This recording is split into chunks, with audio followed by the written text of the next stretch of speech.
live. Hello. Hello, Wow. everyone. Welcome back to Dinner and a Game. Thank you so much for joining us tonight. We have a very, very special premiere tonight, I guess. It's Premiere and DAG.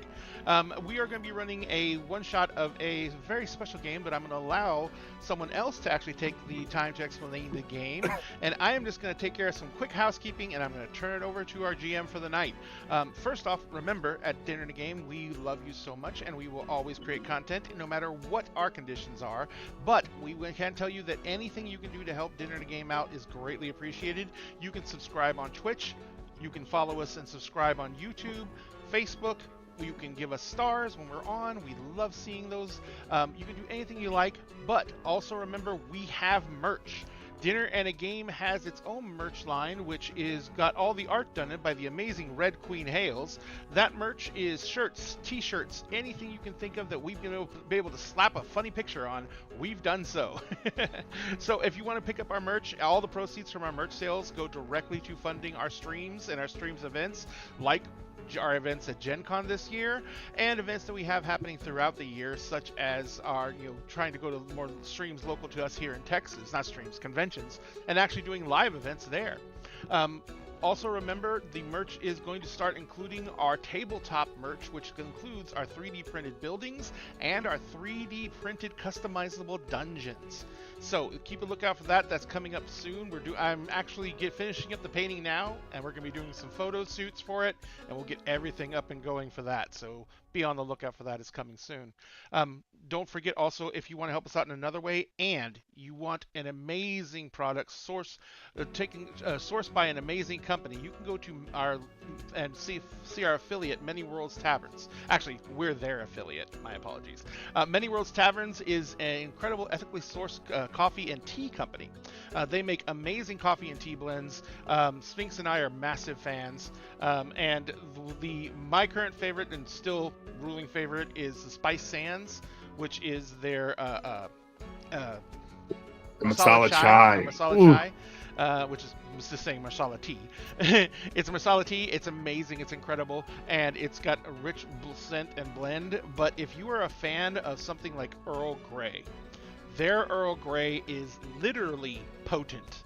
It is amazing. So if you want to give them a try, use the link in chat right now. We will get 10% of the total cost of the order back as a promotion from them. And if you use Dinner and a Game as a coupon code when you go to order, you'll get 10% off your entire order. So please give that a shout out, and we hope you guys enjoy your products just as we hope you're going to enjoy tonight's game. I am going to take this moment to say hello to the incredible creator of Eldritch Automata, Nick Francia. Nick, how you doing? I'm doing great, and thank you for pronouncing my last name right on the first go. I appreciate that. No problem. It is something that doesn't happen that often. Hi, everyone watching and everyone here in the game, all these lovely people. I'm Nick Francia, as you would just been announced. I'm the lead creator of Eldritch Automata. I'm also the creative director over on Gehenna Gaming. I'm very excited to show this sneak peek, this actual play one-shot scenario for Eldritch Automata, something that we are going to be releasing in the starter set.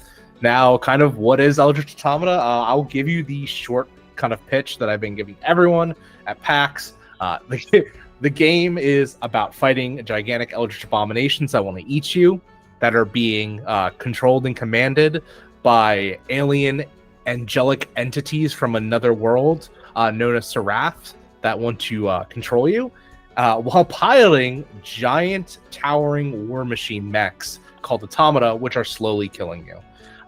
That is the best way to kind of boil down the essence of this game. It's designed in the Year Zero engine, so if you played anything like Tales from the Loop, Alien RPG, any of those awesome systems from Free League Publishing, then you have a pretty good understanding of how to play the game at base. Very excited to kind of kick it off and jump right into it. Oh, I should also probably say stuff about the Kickstarter. I'm sorry. Hey, we're on Kickstarter. If you look up Eldritch Automata, pretty much anywhere, the Kickstarter is the first thing that'll come up. Not only that, we just passed the 25K mark. So that's wild. I'm really glad that people are attaching to it. We just also really revealed our first stretch goal as well, which is going to be full Alchemy virtual tabletop support on launch. Alchemy's great. We love those guys. We've been always repping their stuff. So very excited to actually finally collab in like an official capacity. Hell yeah.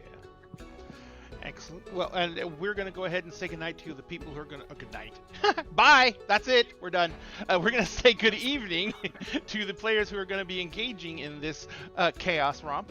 First off, let's say hi to someone who hasn't been on DAG for far too long, even though I beg them all the time. Hi, that one Warlock. Hello. How are you doing tonight? I rarely have a free day, so I am excited to be here. Well, you just let us know who's occupying all your time, and we'll go take care of it. Capitalism. Well, we're trying to, but yeah. Anyway, do you know who you're playing tonight? Yes, I will be playing. Actually, I have a question that was meant to ask Nick about earlier. This is the time to do it. Yeah, go ahead. Earlier, with the whole system with this and our group dynamic, is it like a militarized system, or are we just dudes? So in this scenario, we'll be military, but depending on what like kind of region, place of setting you're running from, you might not be a part of the military. You could be, there's a lot of organizations out there, and the game is pretty much open to play as you want. If you want to play the ragtag group that has like commandeered, a bunch of automata and is fighting under their own banner, you can do that. And honestly, if that's something you want to do, you might want to look at the next stretch goal coming up whenever we announce it, because that's kind of related to that. That is exactly what I wanted to hear. I will be playing as Sergeant Jack Jameson. Was that my actual rank when I was in the military? I don't know. You don't know me. And we don't know him at all. Some complete stranger walked in and decided he was going to play games with us. Hey, listen, I'm going to be completely transparent about this. Mm-hmm.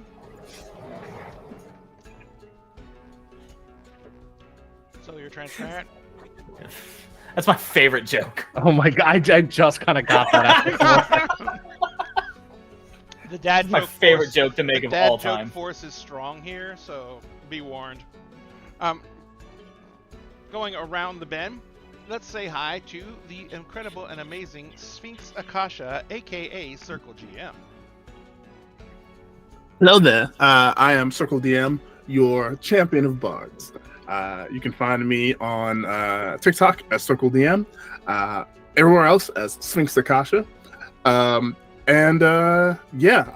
am playing Christoph Kim, which I'm excited about. And I know nothing about the system. We're coming in blind. We're doing it live, and I'm here for it.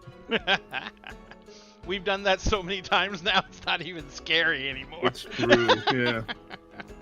And then, if you hear weird ripping noises, I'm sorry. My cat's having a day with a box. Well, it's the cat's box. You don't get. Yeah. You don't get to tell the cat what it does with its box. Certainly his box now. And next we have the illustrious and amazing Diamond. Diamond, how are you doing? No, we can't hear you. Still can't hear you. I know. I was waiting for my headphones to tell me that I was unmuted now. Hi, I'm Diamond. I use they, she pronouns, and I'm here all the time on DAG, apparently, because I work here now.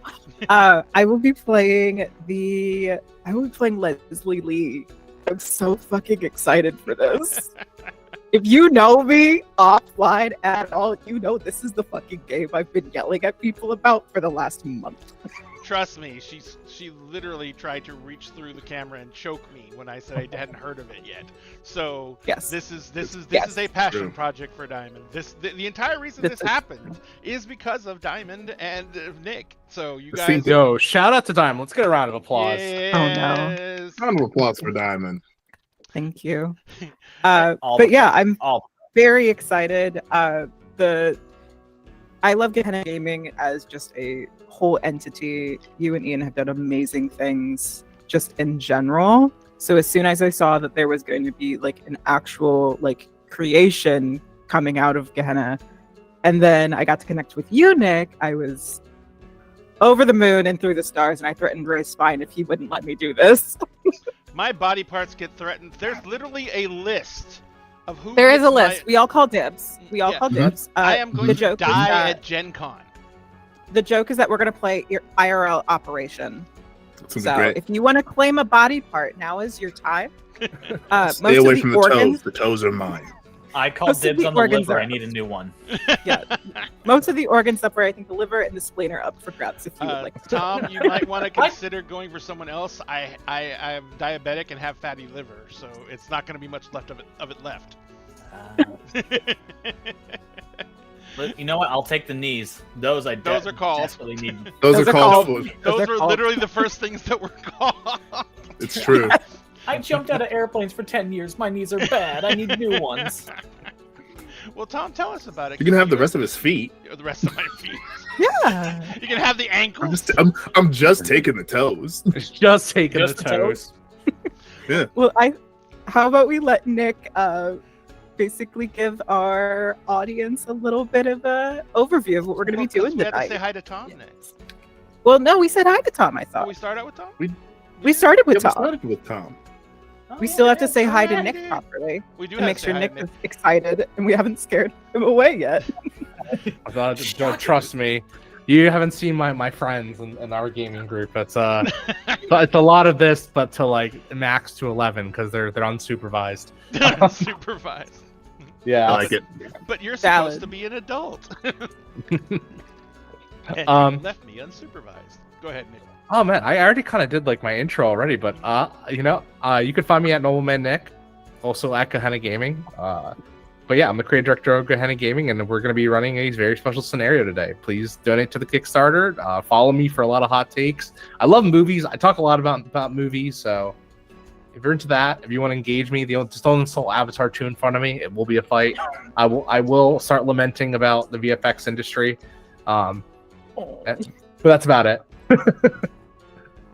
So I'll drop it in the chat as well if that's not coming through. I got it set up. I just got to figure out what I did wrong. Because you know it's not a stream unless I screw something up. And oh, no woman. That's what I did. Okay, so but I've got it now. Yes, thank you, NoblemanNick. Appreciate it. And you can see his licks there.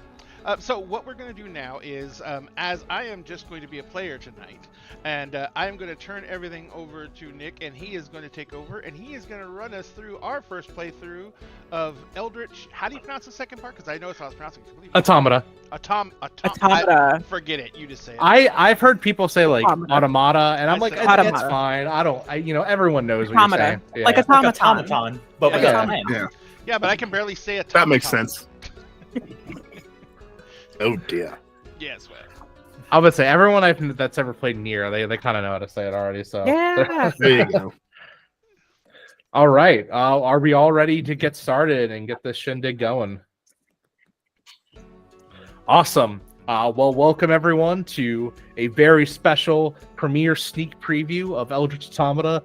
This is a game this is tagged as, I believe, 17 upstream. Probably gonna curse. I will curse. Kind of giving content warnings at the beginning. This is a action horror game. It does have psychological horror, cosmic horror, a little bit of body horror in it. Also danger, fighting giant monsters. It's gonna happen. It's gonna be fun. People are gonna flip out on each other probably. So, at any point in time, if you don't feel comfortable with the game, or maybe it's getting too much, do what's best for you. I'm sure there's a lot of other lovely games on Dinner and a Game that you can check out as well. Definitely support them. They're awesome people. Thank you. Considering So- we met 30 minutes ago, it's great. Yeah, no, well, Sometimes it's you weird just because- know. Yeah, sometimes you just know. Well, for Diamond, it's been like 3 weeks we've been talking has. back and forth. I so- live in Nick's email. Yeah, there's like basically. 30 emails back and forth, so it's fine. It's you get a repertoire over time. Rapport, I should say. Well, now we have you in our Just Discord the too, best. so be expecting the worst. There you go. That's how we roll. All right, so So, continue, please. yep, no problem. The sort of disclaimer rolls in. The something fun that I like to do as we see the title for Eldritch Automata come in, and the opening of the TV show or the movie starts to play. It's going to flash between every character. So I'm going to ask and just kind of call out randomly. Please describe your character and then give me something cool that they're doing in the opening of this TV show / movie. So we got to start with the quote unquote leader, right? So what's Jameson doing? Jameson is who is roughly mid-30s with a shortish hair buzzed into a fade, very militarized style tank top, the camo pants, hard heavy boots, and just doing chin-ups at the moment, getting their exercises out at the start of the day. Yeah, very grizzled, kind of scarred across one side of the face from previous excursions, and just very no nonsense and serious about everything that is happening. It is by the book, it is timed, it is on schedule. There is nothing fun that happens out there. It is all business, it is all serious. Awesome. And I'd like to point out, as we see kind of in the background as the camera pans across and you're doing the chin-ups like 1-to-1, we can see that there is a timer that is slowly clicking, down to 0, counting down to 0, as it were. Before it does count to 0, we're going to switch over to Lee. Leslie Lee is an average figure, average height. Everything about Leslie is average except for the weird parts of Leslie. If anyone has ever seen Pacific Rim and you know the character Newt, who is the crazy scientist, that is my inspiration for Leslie. So in that same theme, Leslie is covered from neck down in tattoos. Any visible skin you see is just tattoos. And it is Leslie's running scientific journal on these horrors that people have come back to tell stories and descriptions about. It has ingrained this life into her skin, and every tattoo has some kind of coded message that Leslie understands about these creatures, but wants to know more, because it's just become her entire life of just being able to not only interact with these creatures, but also know what makes everything about them tick on a unholy level, because they're not of this plane. And Leslie's never felt like she was meant to just be stuck in a lab. She wants to be out there with everyone else doing the weird shit and being the weird shit. So Leslie is most likely just kind of going over with a Sharpie in the one patch of skin that has not been tattooed yet on her entire arm on the left side, and taking basically what would be it would look like she's drawing outlines of things, but she's actually taking notes on whatever information we were barely given about this.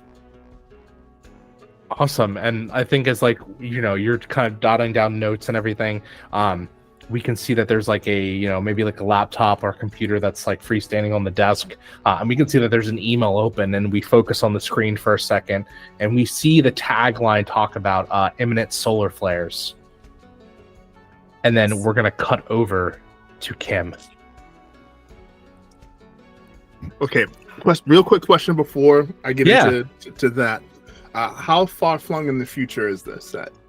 So I always say this is 20 years into the future, so fairly modern. There are some sci-fi elements, but it's not like galactic space travel, anything like that. It's more post-apocalyptic, kind of Last of Us stuff has started to grow back. Cool.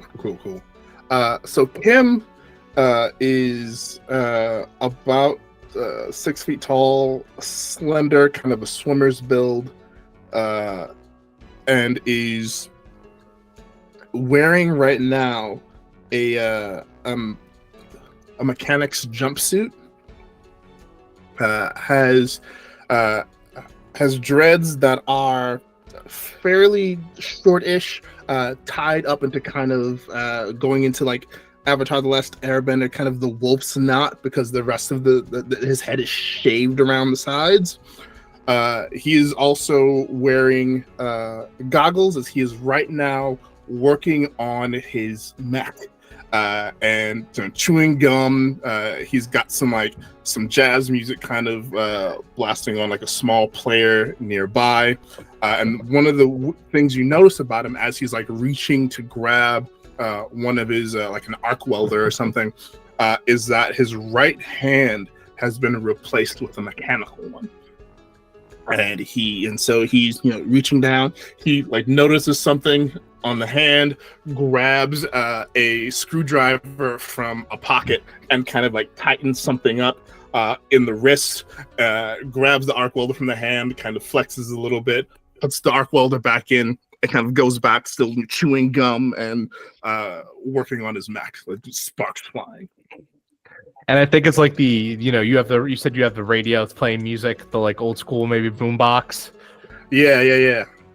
You start playing some like John Coltrane or something like that. Oh, okay, all right.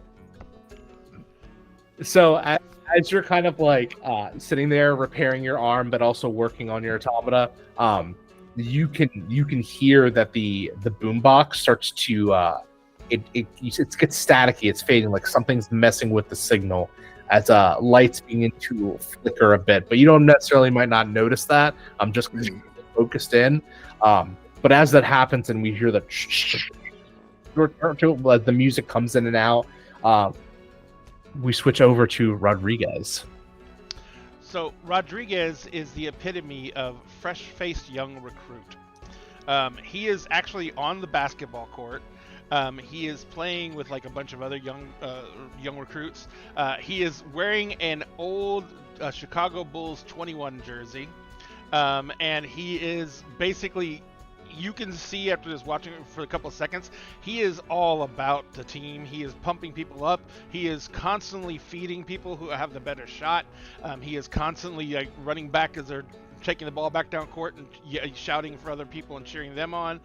He's even cheering for the opposite team. And he is just all go, nothing but energy and nothing but positive vibes. And he is completely into the game has his entire focus and that's, all there is in his life for this very moment.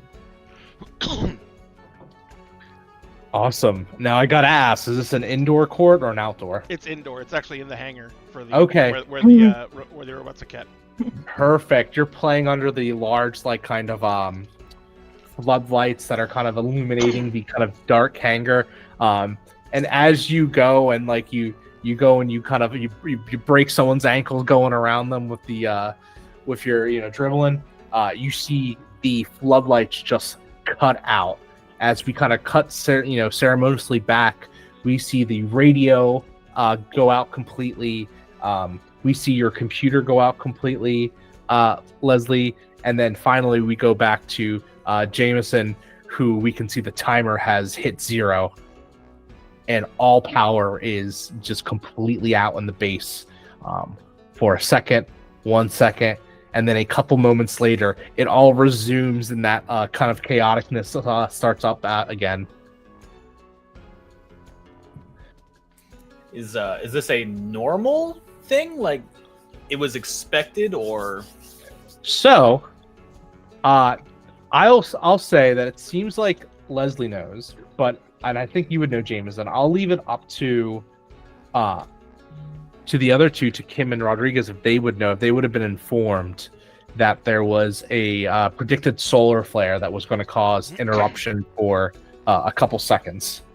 I think that Rodriguez would definitely, if it was part of like a mission brief or anything that's sent out to the pilots, that he would definitely know about it. But he probably wouldn't understand what it meant, like the actual disruption of power that much, except for as it pertains to his mech. I feel like Kim would definitely have known, and in fact, next to the boombox, where there's also like a very small bonsai that he keeps up, is a like chalkboard, and he just reaches over, doesn't even look at it, reaches over, grabs a slate of chalk, and just a tally on the chalkboard, and goes right back to what he's doing. I think since I think since Leslie knew that this was going to be kind of the predicament, since we're all, it seems, in the same hangar, would have since the laptop is just dead at this point or turned off. Leslie's just going to close it and then walk over to Kim and then start rifling through Kim's things to find a headlamp and just like from behind, just fashion the headlamp onto Kim's head and just turn it on and just pat on the shoulder.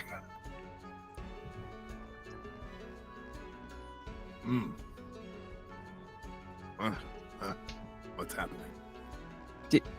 Do you want to keep your other hand or do you want to lose it? You broke up a little bit.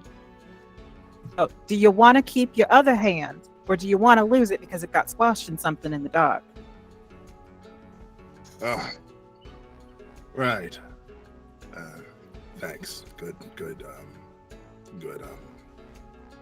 insight. Sure. And he will put the arc welder down and just kind of sit there for a moment. So, yeah. Thanks for that. And I think at that moment, as you're having that conversation, you hear a large flustering of like talk and a flurry of someone yelling, as you hear just people on the other side going overboard, and just a large thud as the power starts to is like still kicking back on. Oh, what the fuck? What is happening? Yeah, I think James is going to start heading over to where the commotion is. Like, figure out, just get a sit rep on what's happening. And as you're all walking over, you see the new recruit Atkins, and you see Chen, who's kind of like the more of the security officer, as they're looking now at an overturned kind of truck. Like one of the, now this is not like a traditional truck. This is like kind of like a more advanced, like kind of military truck, not like a Humvee per se, but you know, something that was made for transporting materials that is now on its side. And there's a matter of people that are trying to like, they're tying stuff to it, trying to pull it. They're attaching it to the cranes. And Chen looks over at you and goes, "Sergeant."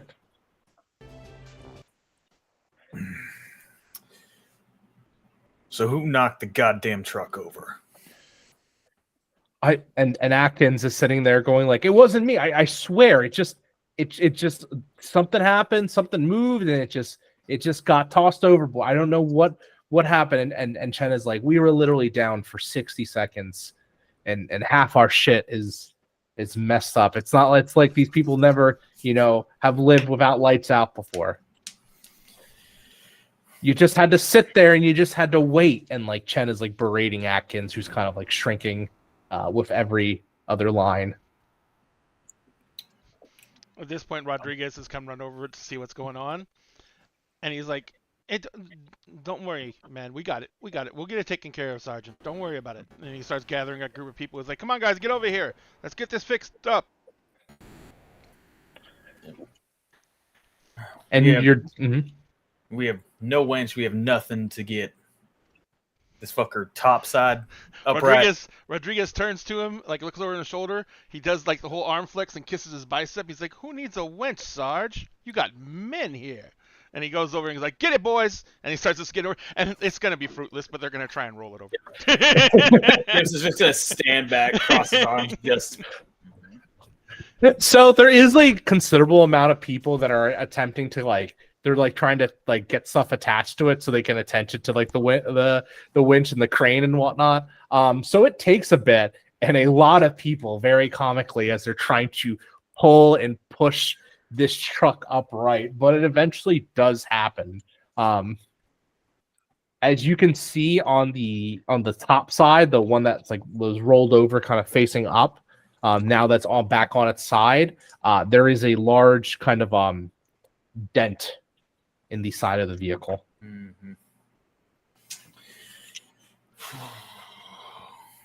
Well, Damaged equipment, Atkins. I'm gonna need a fucking report from you about everything on what happened and steps you will be taking to make sure it never happens again. And Atkins kind of looks down and goes, "Yes, sir." And I'm going to ask, who would be the closest to Atkins here? Because Atkins is also a pilot, but kind of decommissioned right now. He's also a new recruit too, right? Yeah. Yeah. I think Rodriguez would be like doing the whole, he's one of us, the new boys vote thing, and he's gonna be probably like backing Atkins up. And he's like, Atkins, why don't we just get this thing over to the motor pool? They can at least get started on repairs, and then you can get your report. Is that all right, Sarge? Sounds good. Just make sure this never happens again. And the more Atkins, damaged equipment we have, the less ready we are. I don't know about you, but I'd rather be in tip-top shape when we go out into the shit. Don't need any of you dying. And Rodriguez literally looks back as Atkins is getting up in the driver's seat, and he looks back at Sarge and goes, "I'm too pretty to die, Sarge. Let's go!" Starts slapping the vehicle on top of the hood. And as you're driving over to the motorcade, just to kind of like speed up the day's events, Atkins does look over at you as like you're driving and goes, it wasn't me. It Whoever it was, doesn't matter. I just wanted to get you the hell out of the line of sight of the Sarge. It was the automata. Without a pilot in it? I've been telling people when the lights go out, sometimes they get a little stir crazy. Real quick aside, are the automata supposed to be able to move without a pilot? So as far as you would know, I would say, as far as you would know, no. But I think that being the more research person, I think that Lee would probably know that there are instances of the automata moving and having personality. You know that there is some sort of connection that you need with your robot, which is... Yeah, I think also just because it's a funny moment, laying in the back of this once overturned truck, Lee just pops up and then is from the back seat and just leans over into the front seat. Did you say it moved? Rodriguez nearly wrecks the truck again. It's like, Jesus God! I don't think God can help you here. I asked. He said no. Atkins, did you say it moved? Yeah, I'm telling you, like, if it thinks it can get away with stuff, it'll do it. It's very mischievous, especially the new one. Oh, it's a cheeky little thing. Okay, but the training says that these things really can't do anything without us in. What's the deal? You have to connect to it, and if it connects to you, I think you stay in it even when you leave it. Wait, what? Anyway, wake me up when we're back, and just lays back down. We're literally driving 1,000 yards. Yep. Yep. And I think at that moment we cut back to Jameson and Kim and Chen. And Chen's looking over at the two of you, going like, never a dull moment, let me tell you. Well, lack of a dull moment will get one of them hurt. Speaking of which, you ready for the new blood come in? No. Of course I'm not fucking ready. A bunch of newbies ready to prove themselves? No, that's just a recipe for disaster. And kind of like, you should read this. As far as you know, so usually the new recruits do come in batches. But Chen kind of looks at both of you and goes, "You haven't heard? It's one person."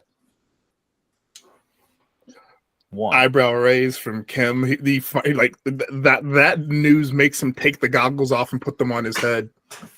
We're getting a single fucker in instead of a group. Yeah. Is this fucking King of England? What is happening? And Chen kind of leans forward to keep like the conversation between all of y'all. And it's just like, look, you didn't hear it from me, and he kind of puts a folder into your hand. Some special type. Now, something that I should have explained before we began, but I got so caught up in this. The base you're operating on is known as the Forge. Site A-295.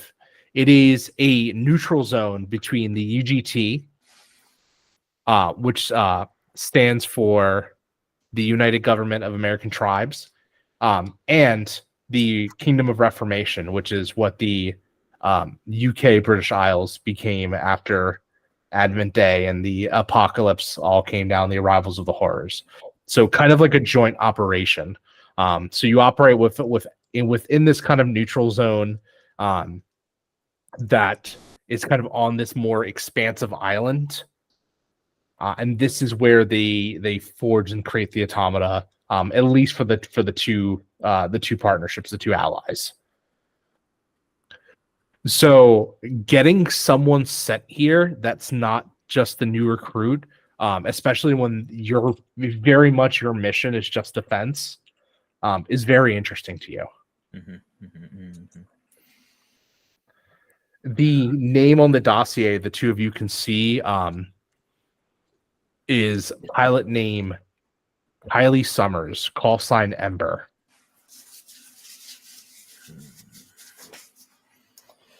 Kim, you're one of the smartest people I've seen in this base. What do you make out of it?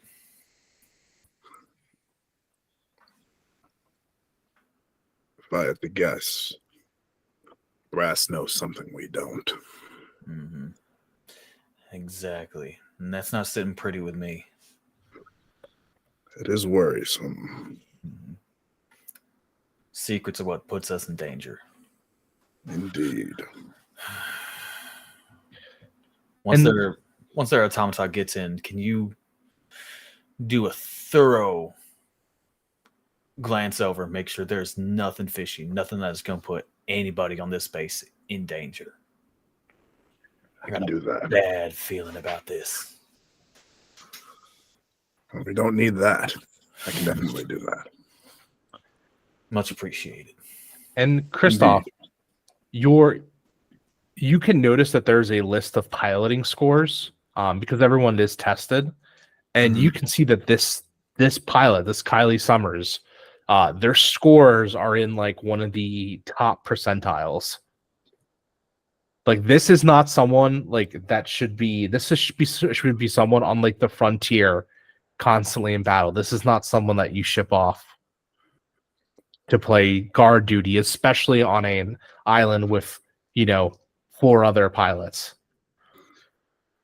It is curious that someone with credentials such as the Summers would be here and not on the front lines.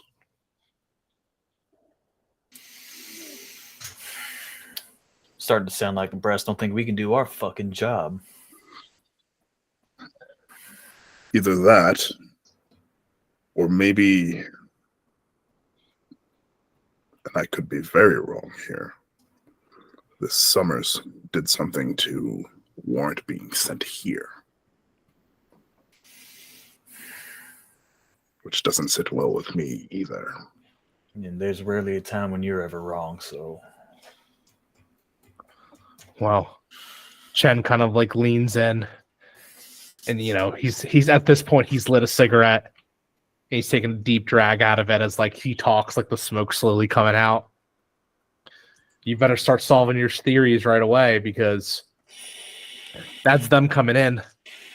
And as you can kind of see on the horizon, as like I imagine like Sympathy for the Devil starts playing, as you see the kind of quadcopter coming in, the kind of military transport, not carrying an automata, by the way, just the transport copter.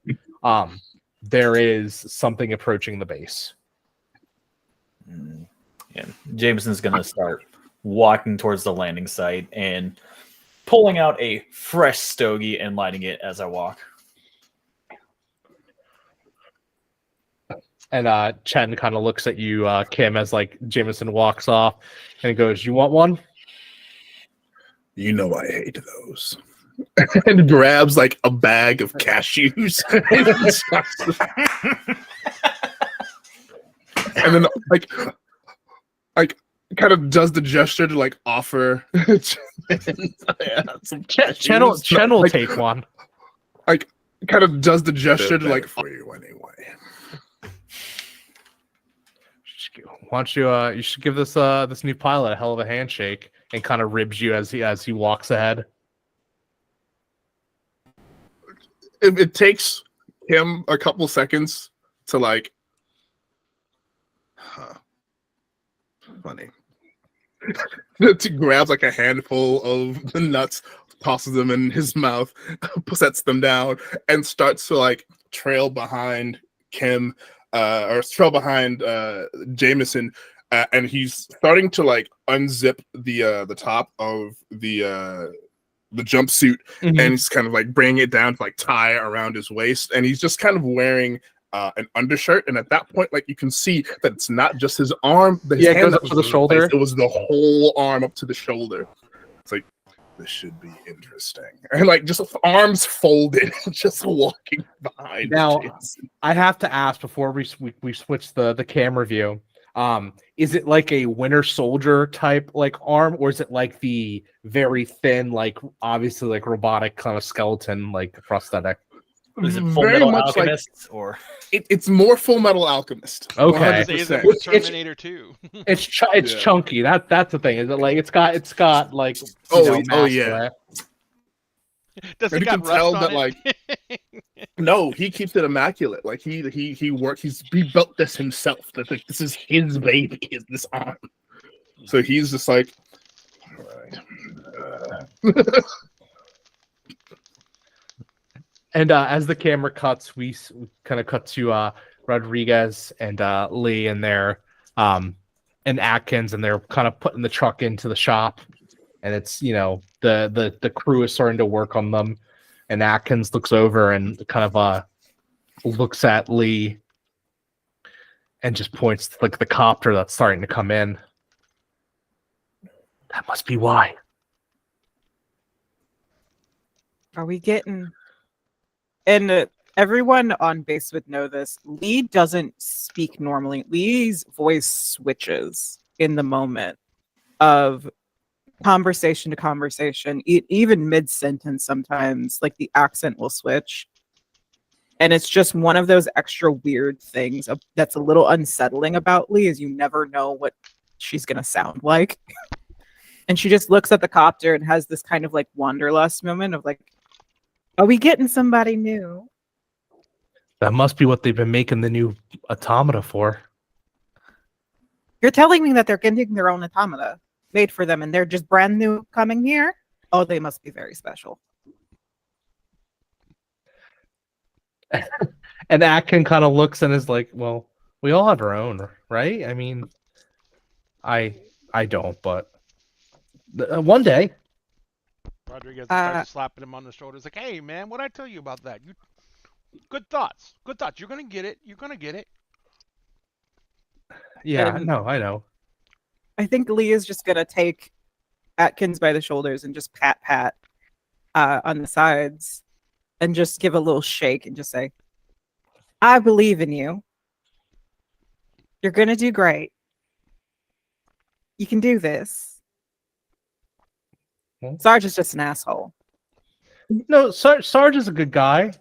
No. He's just got a lot on his mind, wrangling us and all that. Atkins, this is the military. You can completely be a good guy and be an absolute asshole. I mean, yeah, sure. I don't know. I think the Sarge is just misunderstood. Kind of like, no one. He can't be misunderstood. He's too fucking loud.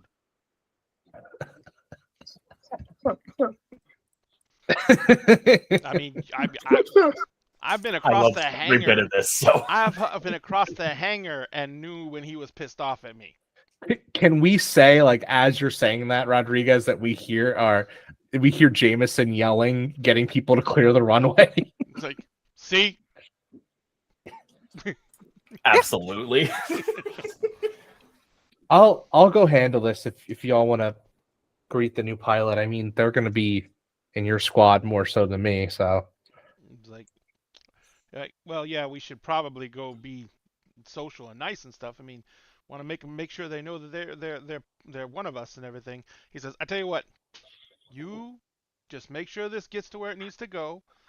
They'll know what to do when you get there. Drop it off, and he says, and get that fucking report done, or Sarge is gonna make you like, who knows? He's gonna make you clean out the frickin' septics with your own toothbrush or something. Oh no! I only have one toothbrush. He knows that. He issued it to us. And he's like, Atkins starts like, it's like the I always compare it to like the Rick and Morty whenever Morty gets like, he gets really nervous and it starts like whining a little bit. But begins Sarge to doesn't know is that Kim has built his own toothbrush. Kim is the only person on this base with an electric toothbrush because he made it. Just the attachments. It's just like a Swiss Army knife of stuff. I was gonna say Kim's Pretty toothbrush much. is actually in his arm and it just flips out in Yup. his hand. So it's just in his finger that he just go. I would like to test something mechanically Yes. because it uses the strand system. Okay. Ooh. I would like to have a intimate moment with Atkins before he leaves. Lee, I described as very average looking, but covered in tattoos and has like Sharpies abound across all of like the different things she's wearing, because she's wearing basically a tool belt that is multi-purpose. But she also has like a wild head of hair that is very similar to mine, but a lot curlier. If you know who Alex Kingston is, it's Alex Kingston's hair type and color, just in a multiple form of like, that was once a bun. It's whatever it is now. But there's like Sharpies, pencils, pens. And Lee is just gonna take Atkins by the hand with an open palm, pull out like a Sharpie that is still in its wrapping, and just hand it to him. See, I believe in you. These are like my treasured possessions and whatnots. You can do this. You're gonna do great. And Atkins nods, and I think, let's go ahead and just for the sake of it, let's activate your strand talent. So, do you want to read out what that is? Yes. My strand talent is when I have an intimate moment, ask them what they see in the perfect partner. If it matches the trait you see in yourself, gain a strand. And Lee's just gonna like still clasping Atkins' hand, pull him in. And if anyone's ever seen Jujutsu Kaisen, there's a character named Toto, and just asks, Atkins, what's your type? And what's your ideal person, partner? And like just very like whole face lights up red, and goes, well, I'm pretty, I'm pretty clumsy. So sometimes I need someone that has their, like that can, a little more organized, has their shit more together than me. Wait, why did I say that? I shouldn't be talking about this. This is fraternization. Sarge would kill me. Oh no, Sarge would have killed me first, but I am valuable, so you are safe. I'm very organized sometimes.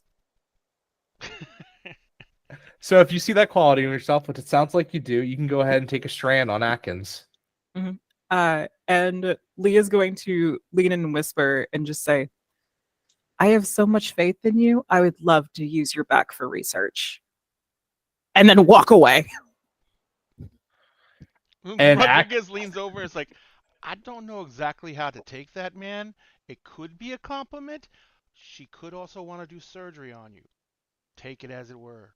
And Rodriguez slides out of the cab. Atkins is like frozen for a second. It just kind of like looks at their hand where you were like holding them. And then just like one of the people from the hangar go, are you gonna fill out that report or what? And Atkins kind of like almost throws out up the kind of board and like clipboard and like catches himself and starts to fill out the form. And I think at this point, everyone can kind of rejoin everyone, like kind of walking in as the people have cleaned up the runway, and the sympathy for devils ending as the copter starts to land and does that, and like the everything's blowing apart as it lands. And of course, winding down. in true badass fashion, they don't wait for the copter to completely come to a stop. The back opens up, and there's this kind of small convoy of like grunts and whatnot, followed by a person who isn't what you would have expected, Jameson and Kim, from looking at the file. So you see a woman about maybe 5'7", 5'8", in the kind of pilot gear that you recognize, the like pilot suit, long kind of stark platinum blonde hair, that it kind of hangs a little bit, kind of a little bit past the shoulders. Definitely not like military issued length.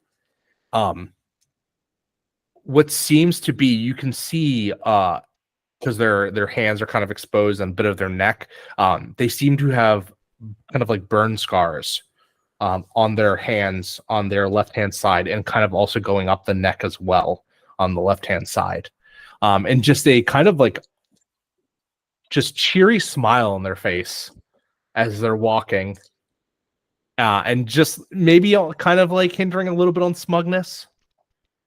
Kim's making a mental checklist of all of these things as he sees them.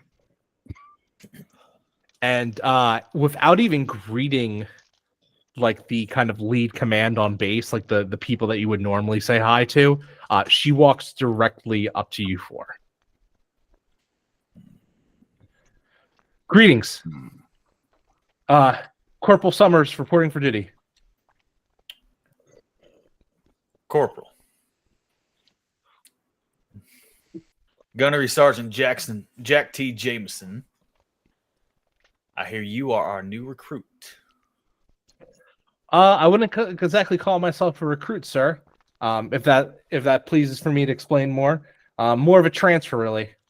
And she kind of hands over her papers, stamped with the sigil of the Nordic Dominions, which is another region, kind of what became of like Scandinavian territories.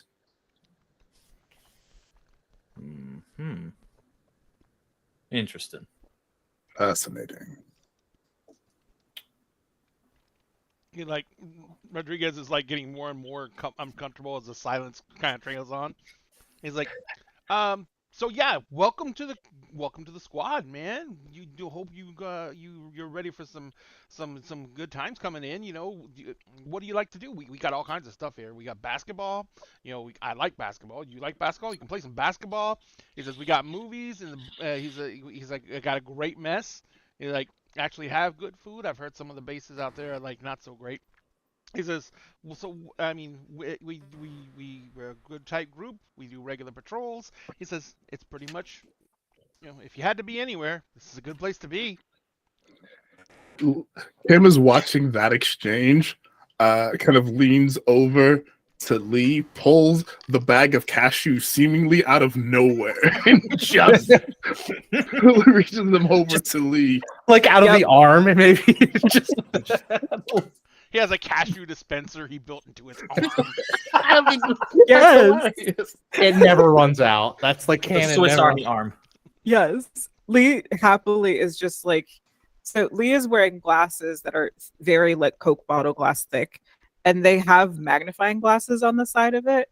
And Lee puts down like 2 magnifying glasses to start reading this file over Jameson's shoulder while standing next to Kim and just grabbing a couple of cashews and popping them. But Kim would notice that Lee's eyes are going from the dossier to the scars, the dossier to the scars, and just leans over and says, how long do I have to wait to be polite before I start asking questions? Like my kind of questions, do you think? Eyebrow raised from Kim, kind of like side eye. Does she say that loud enough for What everyone kind to of hear, question? basically? Okay. She tried not to. She tried to just keep it between these two. So I don't think Rodriguez is going to look over his shoulder and go 7 to 9 years. And I'd Kylie's give it more like 7 to 9 minutes. I can do that. I can do that. and Kylie, like as you say that to her, Rodriguez just kind of nods and like gives like a nice like big cheery smile. That's actually really refreshing to hear. It's part of the reason why I chose this as my assignment during the transfer. I heard there was eyebrows go up. You got to choose your assignment? yeah, I guess you score high enough on the test scores, and they'll put you anywhere you want. Kim, you know that this is not the case, not for you anyway. And you chose here. Yep, the Forge, the birthplace of our automata, the greatest fighting force that our world has. This is the most important place to be. Indeed.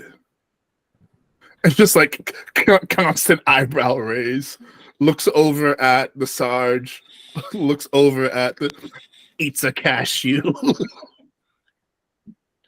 And I love We're gonna have a basketball, lot of and I fun love with you. movies, and I love I just can't wait to be integrated into your group. I'm really excited. I hope I don't harsh or mellow too much. Oh no! If Sarge starts yelling at you for just being happy about life, that's just Sarge. Just ignore him. That's what I do. Rodriguez Well, is like, sorry, go ahead. Well, we're the best of the best, right? Like, so let's go ahead. And she's like watching. Have we been told that we're the best of the best? I feel like that's. I don't think not no, something you we would've haven't. known. She seems very very optimistic about this station. And I think at that point, she's like, notice she's looking back at her, like the superiors that came with her. And when they're finally like walk away and out of earshot, she's like, oh, thank God. It's so stuffy when I have to talk around them. But y'all seem like really cool people. And it'll be nice to get away from, well, the uptightedness. A lot of bullshit. Sorry. Oh, I'm going to be wonderful friends with you.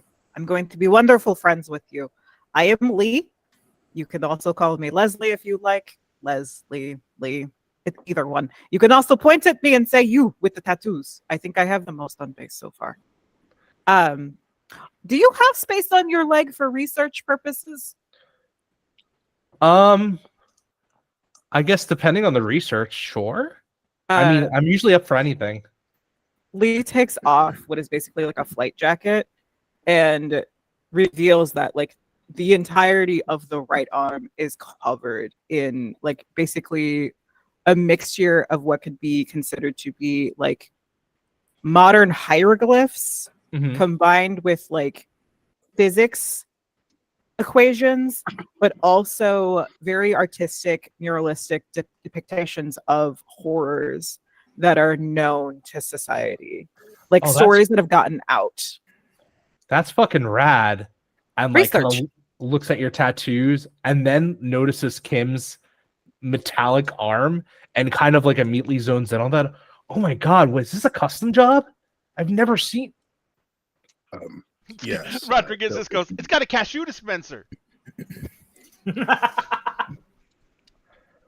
It's handy. Get this hand. Yeah. Okay. She laughs. She tries not to laugh, but she does like give a like look. And Star just turns his head, just like. The pun was unintentional. That's but the best still one. Hilarious. This is like way better than anything I've seen at the trauma awards. This is wild. No wonder you're here. Thank you. Do you want to see our mechs? Do you want to see the place where they're probably building yours? Because they're building you one, is what I heard. Do you know what kind they're building you? Interesting. I just know it's codename Firestorm. It's a badass code name. Mine's Lizard Frog. You chose that yourself. I know, it's so cool. You don't have to decide on your automata names right now, but eventually I will call it's for now forever the Lizard Frog. Let's listen. Legit. Legit. Love it. Love it. And you can, oh yeah, let's go see let's go see the automatas. Sorry, no one used the word mechs in the game. They call them automatas, but I always find myself slipping every time, being like, yeah, the mechs. I can't say automata. There, I did it! Yay! You did it. The slang for it is AT. AT? Yep. Awesome. Okay. Yes, I would very much like to see this firestorm. Did you know? And Lee literally, basically, arm over shoulder, and starts walking Kylie to basically where I'm assuming we would know where these things are built. Oh, yeah. Yeah.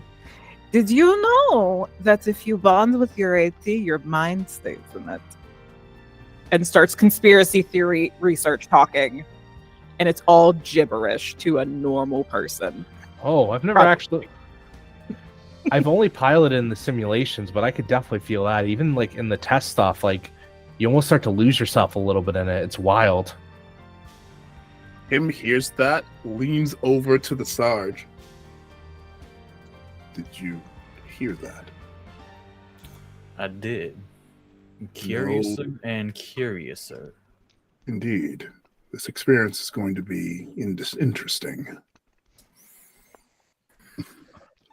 I'm gonna reserve judgment for when I see her in the AT. That is fair.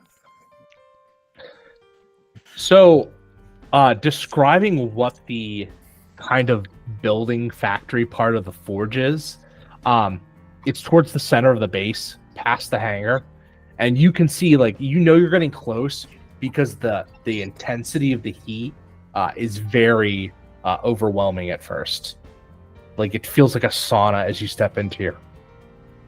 They've literally built this kind of reactor core within the base.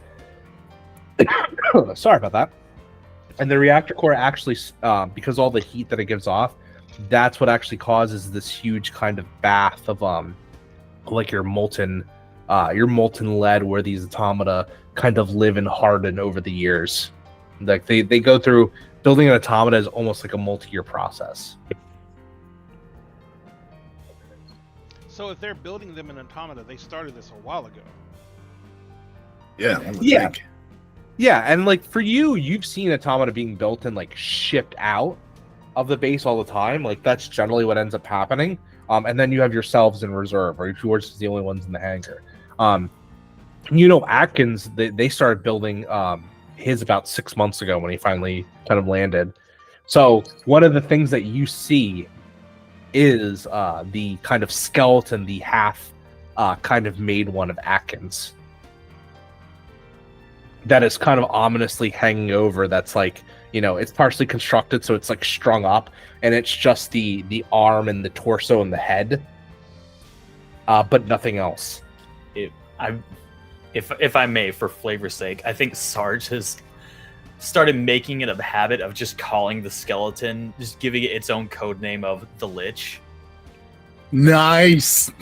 Yeah, I love that. Yeah, let's go ahead and do that. And I think it's great that Atkins, being this very kind of softer individual, has such a fucking dark code name of a mech. Terrifying.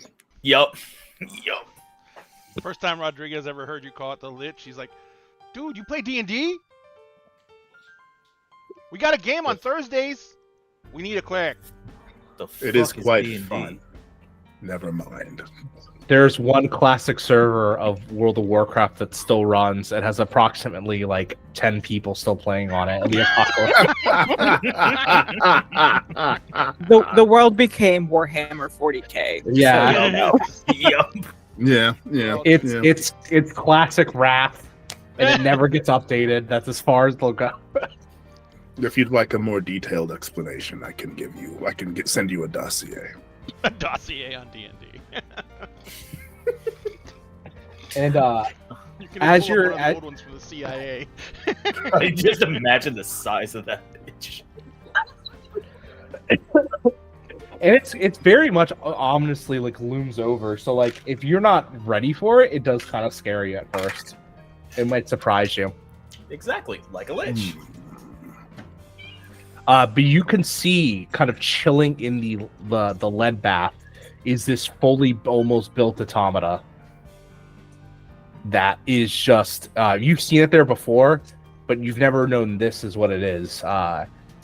It's got some technology on it that you haven't gotten to see on an automata before. Some sort of prototype stuff. You thought it was going to be for testing, but I guess this is the pilot they're setting up to test with. As Kylie looks and stops in front of the kind of on the overledge of like one of the magma the lead baths, and looks at it and goes, "That one's mine." Yeah.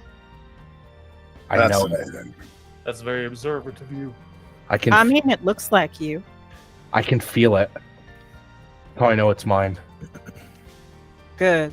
See, like I told you, we're connected with them, and they're connected with us. So I think it's gonna have a nice little personality since you got a nice personality.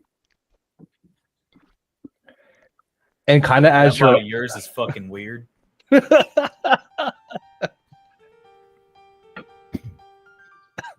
I don't think it's Like it? weird. I think it's cool. Like I said, just ignore Sarge. I You mean, got if it. you can. Ignoring Sarge. I need a fascinating count. Counter, please. Somebody start taking tally marks. Someone's getting ripped apart by the end of this game, and Kim is just fascinating. Save me!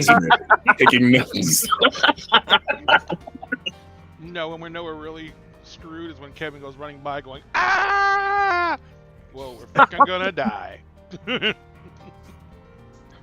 Well, that's our asses. In the same monotone voice, too. Yes.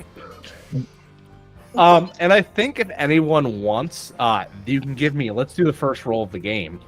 If anyone wants, you can give me a wits plus observation roll. Okay. Now the way rolls are done is that you form a dice pool. So you take your ability, which would be wits, and then your skill level, which would be observation, and you roll that many in d6s. And the target number you are looking for is 6.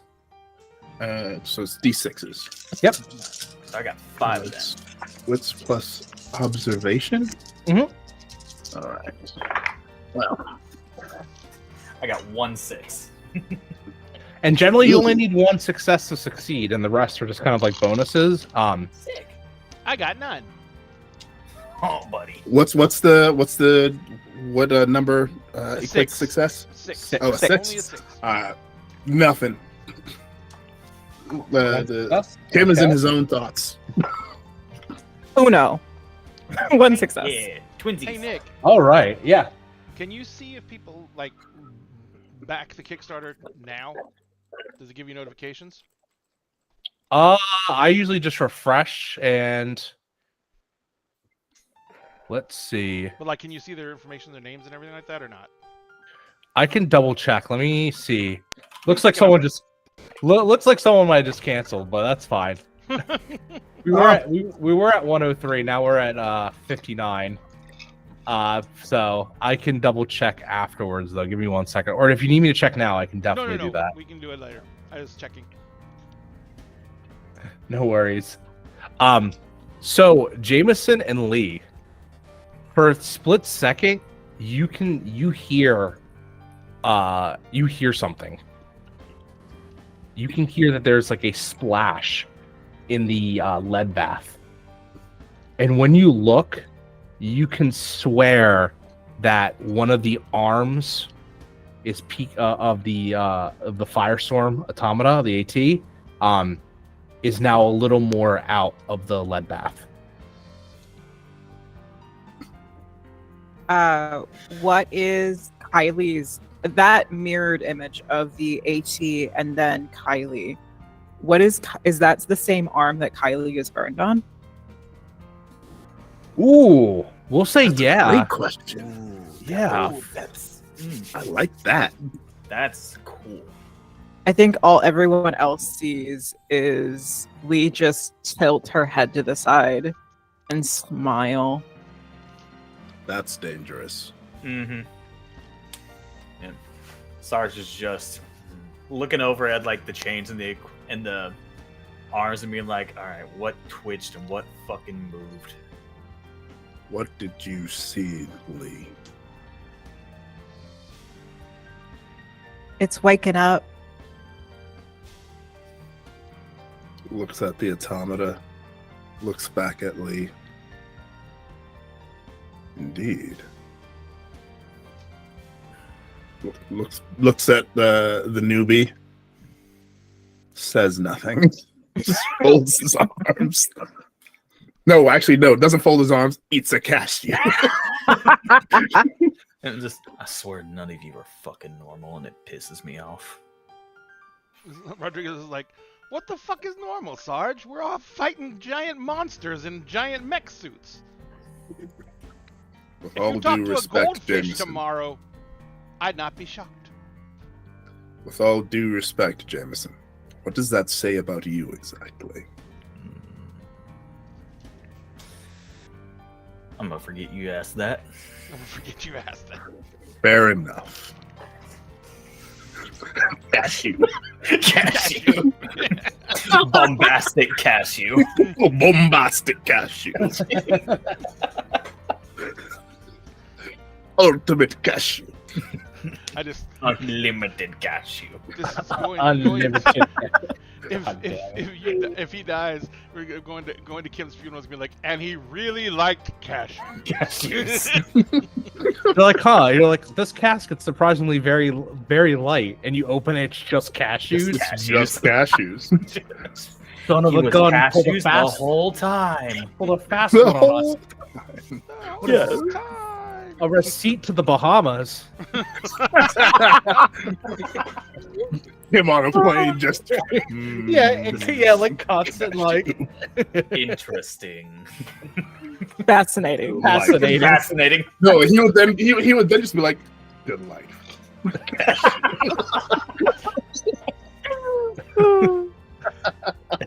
You get like the last call, like Hannibal Lecter style. I'm meeting an old friend for dinner. They're Dinner. not. Meeting an old friend. I'm about to go on Cashew. vacation. It's gonna be nuts. We have a That hydrate fun and a was posture check. intended. Yeah. I just think of like the last joke I saw. I just think of like the Invaders and like I don't know if you ever watched that show or seen the episode where they're trying to get home and he's replaced the GPS navigation with like nacho cheese. Yes. So it's like, well, what happened to the rest of your ammo? I need to replace it for the cashew storage. Cashew storage. But getting back to it, I think at that point, Kylie looks at everyone and is just like, so you want to show me where I'm staying? Rodriguez? On it. Come on, I'll take you over to the barracks. And Rodriguez, she offers you her arm. Let's go. Ooh, we're all fancy. Takes her arm. It's like, are we gonna skip? Do you want to skip? I mean, it's exercise. And you skip ahead. Off.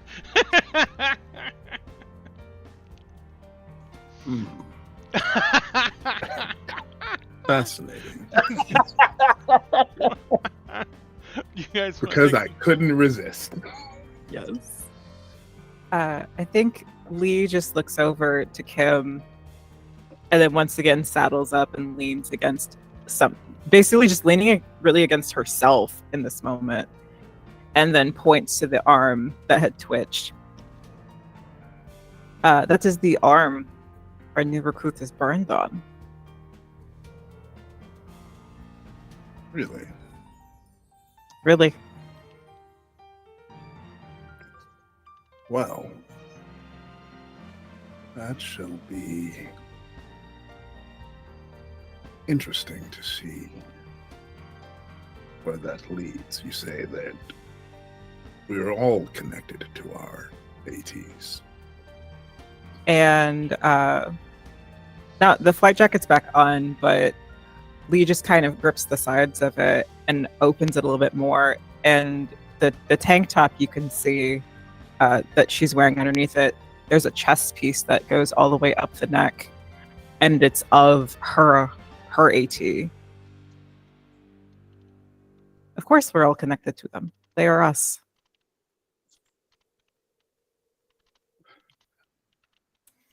And very unironically, he looks down at his arm. A little bit of a smirk. Indeed. And I think to end the scene, elsewhere in the hangar, we see as like you do that with your hand, we see your automata move and like scare someone. Yes. And I think now is the perfect time to take a short break, have a bio break, get something to drink, get something to snack on, and we'll be right back. Yep, we will take a 10-minute break, ladies and gentlemen. We will see you in 10 minutes. And oh, by the way, just as an aside, I forgot to say this in the beginning, Dinner in a Game is participating in the Doctors Without Borders charity drive started by Run DMG. And during that drive, if we get any contributions to Doctors Without Borders, we will go ahead and be giving away prizes. Number one, if we get $100 donated during a stream, we are giving away one of our 3D printed dragons. These are the crystal dragons you see all over TikTok. This one's 2 feet long. And we'll be giving away its dragon egg, which I put over here for no apparent reason, for storage and transportation. It is a crystal dragon egg as well. It twists to open, and you can put the dragon in there, and it will be coming inside this. Also, if we get $200 donated in a stream, we'll be giving one of our 3D printed Nightmare Dice Towers away. Now, for this stream, and we'll talk to Nick about this later. We might have to find out later how to do it. But for this stream, if anyone backs the Kickstarter to the point where they get the actual physical copy of the book, we'll send you one of these. But only during this stream. So, ladies and gentlemen, please stick with us. We will be back in 10 minutes, and we will see you then. Oh. Go back to this.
gentlemen, thank you very much for letting us take that break. They were having such a good time, I literally had to force them to come back to the game. So we're gonna go. I'll go ahead and let Nick jump right back into it, and thank you all. Oh, and by the way, Kingface Crush, we'll be sending it to you. Thank you for Nice. backing. Yes. Precious. Thank you. I appreciate it. Thank you for backing so much and helping the stream come a little bit closer to reality. All right. Enough sappiness aside, let's jump right back into it. So, we are cutting ahead just a little bit. It is nighttime currently.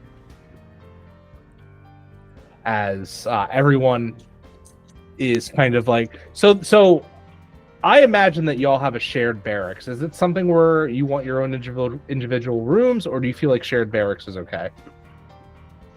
I think this is kind of a post-apocalyptic situation, correct? Yeah, And how bad was this apocalypse? very bad. Like 90% of the world population bad.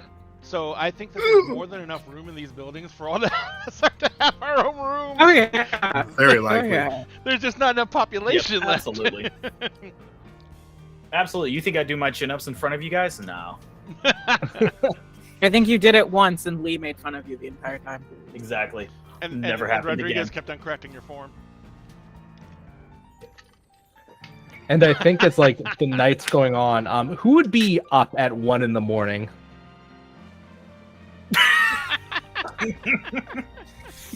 This is a party of insomniacs.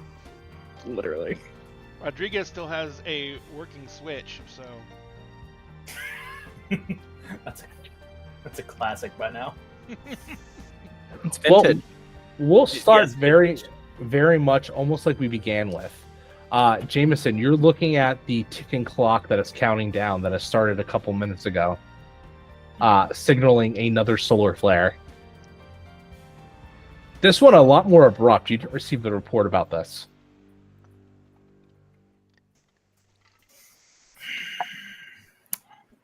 Well.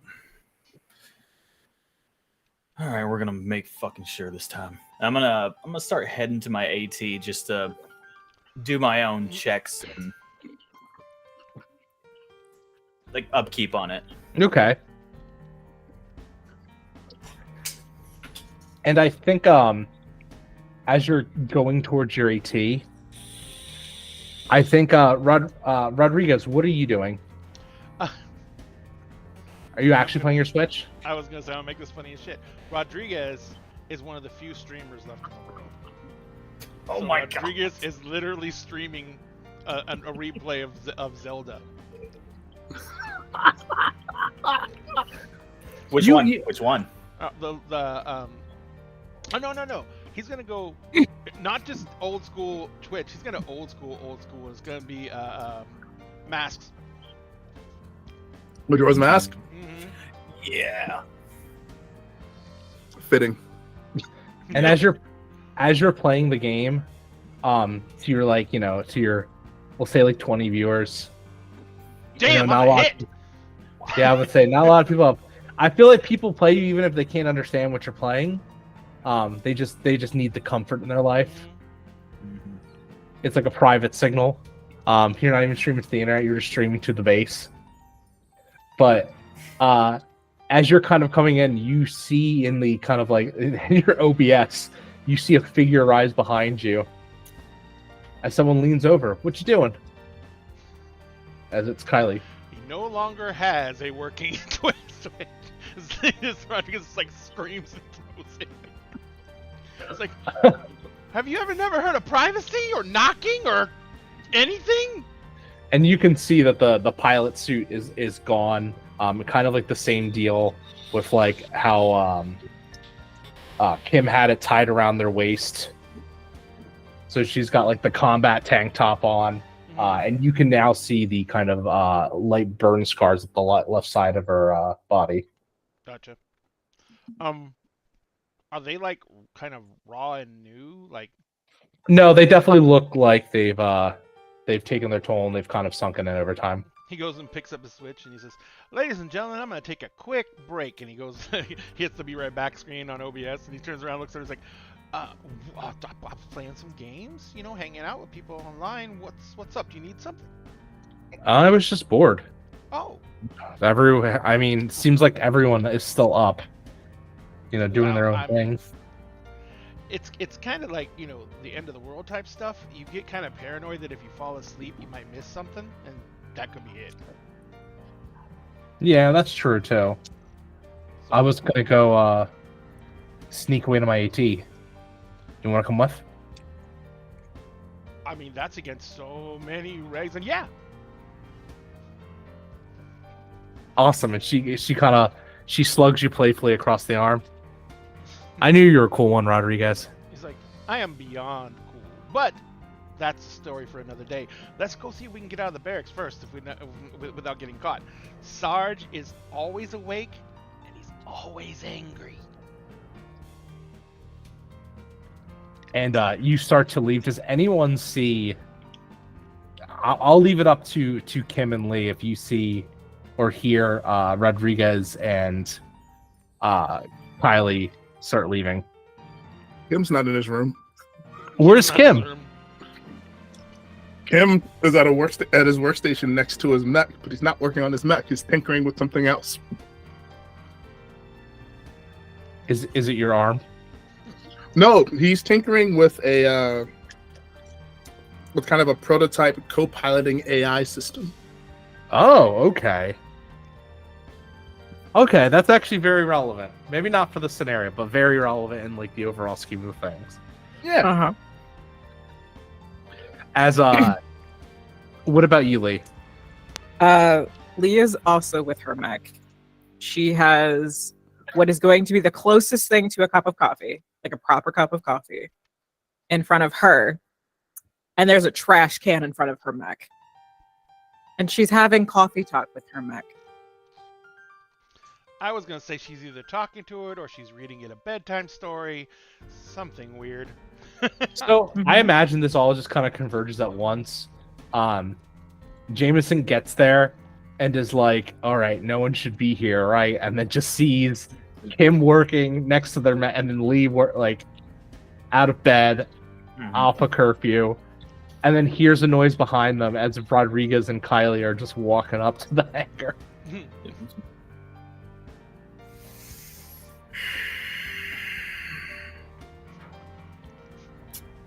Rodriguez looks at Kylie and when he sees Jameson, he's like, this guy says, "Shh, be cool, be cool." Oh shit! And he's like, "Say, Sarge, what's up?" Rodriguez, you lost your cool about 15 seconds after I met you. Sarge, I love you to death. You're like a No, you father I don't. never wanted. That's I can never not- lose my cool. All right, well, if everybody's here, then no. I can't get all of you in trouble. Sounds cool to me. Kylie says, kind of walking past Sarge. It's like, wait up, I want to see it. And Rodriguez goes running off after him. What are you all doing?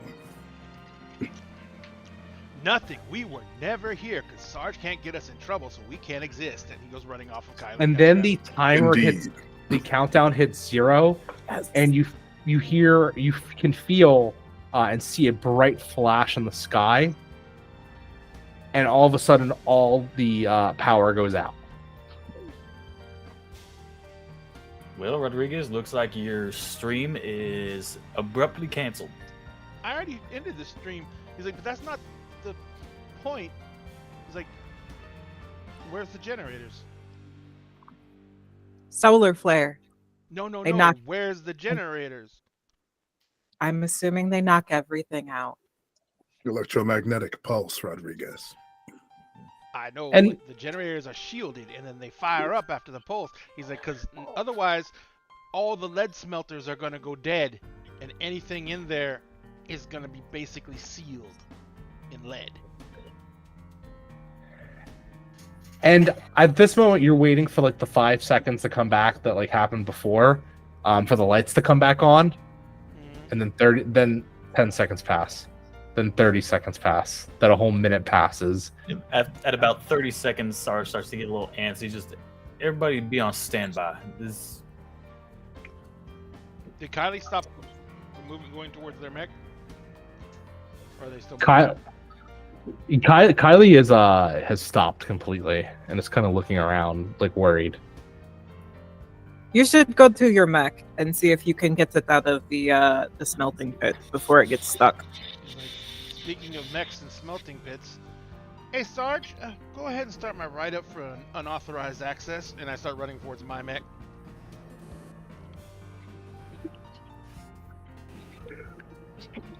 Kim already hands him the paperwork for his. I've taken the liberty. So Kylie runs back because Kylie's running towards the actual forge. Rodriguez is running. He actually starts running backwards because, and he's like, "I'm gonna get my mech. If you guys want to get yours, we're gonna be the only things that can pull these things out of the lead bath before it's no longer a lead bath."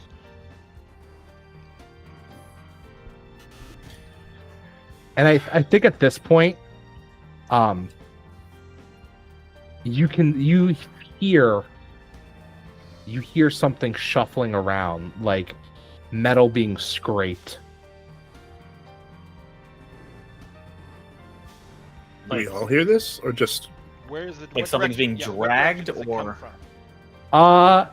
So it sounds like it's coming from outside, like the opening of the hangar, as like the moonlight's coming in. I think we have a guess. Rodriguez is still running for his mech, but he's keeping an eye on the front of the hangar as he's moving out. Eats a cashew. Fascinating. With all pilots, Gets up. please getting their fucking ATs at this very minute. Give me 5, and Leah's gonna go and help Kylie with whatever she's doing in the. She came back. Did she come back, or is she going towards her AT? She's going towards her AT. Yeah, Lee's gonna go and help with that because we now know that Kylie's also never been in an AT. And I think as Leslie goes to help out Kylie, specifically, so Jameson, you're going towards your AT. Mm-hmm. You're Rodriguez going to their AT. So I'm gonna give this option actually to Kim. Kim, you can give me a. Ooh. So Kim was actually at his AT, so we should be good. Mm-hmm. Give me an empathy plus manipulation. Okay. Ooh, let me do something real quick. Ladies and gentlemen, I'm going to show you an Eldritch Automata character sheet. Is that So okay, Nick? Yeah, that's fine. It's still pending. This isn't the final design. This is something I cooked up. Work in progress. Yep. Beautiful work in progress, in my I opinion. know. Thank you.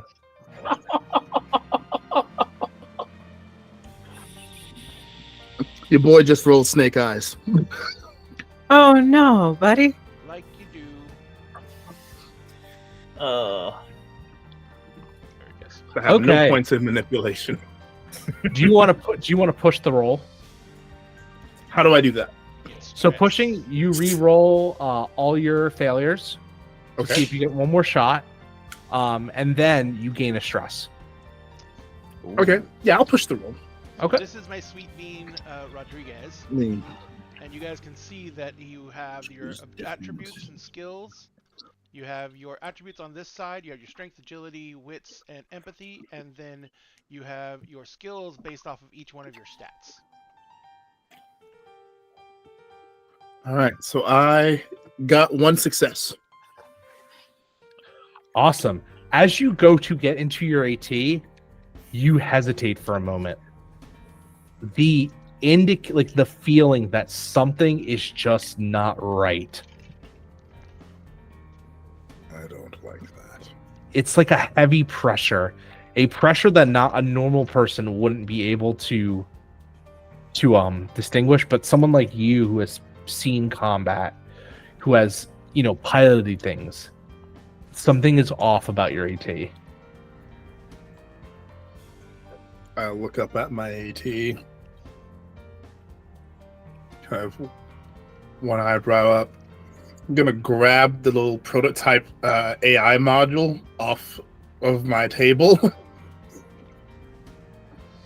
Gonna switch it on. Diagnostics. Awesome. I'm gonna have you make me another roll. I'm gonna Okay. have you make me a strength plus machinery roll. Okay, so that's 3. So while that's going on, I need to ask truthfully: does anyone immediately get into their AT and start it up? That's 8 total. I don't think. Yeah. I think Rodriguez would be. Yeah, so would Jameson. Rodriguez Okay. is too full of go, go, go, go, go.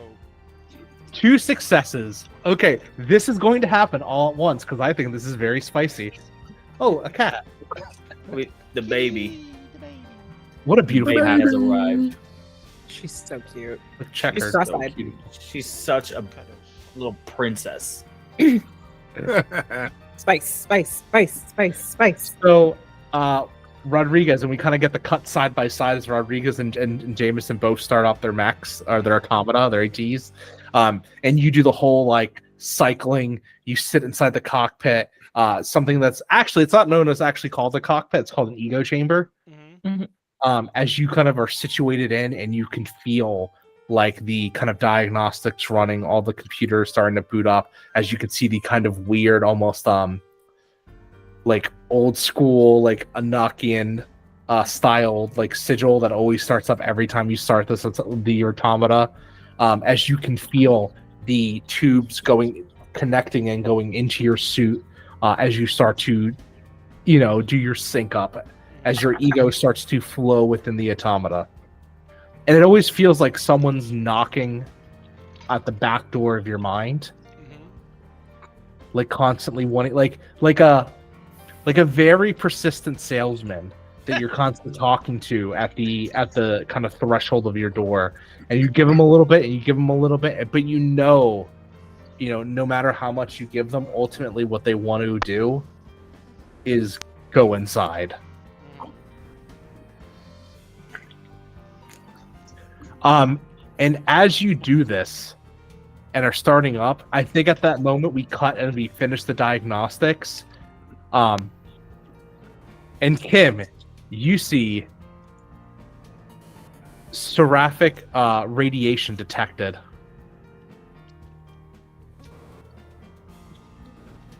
And you can hear the other ATs beginning to start up. Oh no. What? It's yelling. What? And as the weight comes around, you feel something enter into your mind, Jameson Rodriguez. Something bash through the door. As go ahead and roll me. Ooh.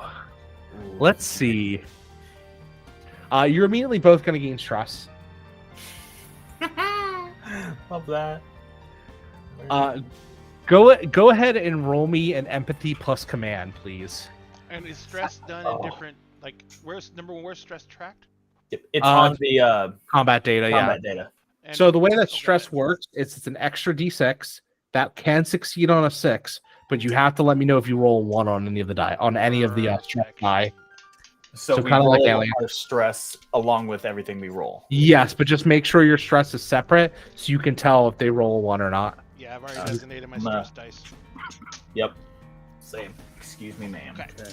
So, what was the dice roll again? The pool? Empathy and command? Yep. Nice. Eep. I rolled a 6 on the stress die. I rolled a 6 on the stress die. That's good. That's a success, so that's good. Okay. You just don't want to roll 1. Oh, okay, good. 3 successes. Awesome. So Rodriguez, you got 1 success? Yes, I got 1 success. And Jameson got 3. Okay. Cool. I had a pool of 7, so. Nice. This is a little bit of a different one, so it's kind of tough to do stunts with this, but I will say I am going to take note of your 3 successes. As you don't as you don't suffer any of the negatives, even for what's about to happen, as both of you can hear a otherworldly chorus singing in your head. Jameson, you are able to block most of it off. For you, though, Rodriguez, I'm going to offer you a choice because you've succeeded. Okay. You can fight back against it, but you will start to stress out even more, or you could let it in. Rodriguez would instantly start fighting it. It's an unknown thing, and he is all ego, so he is not going to be letting anything come in that's not wanted.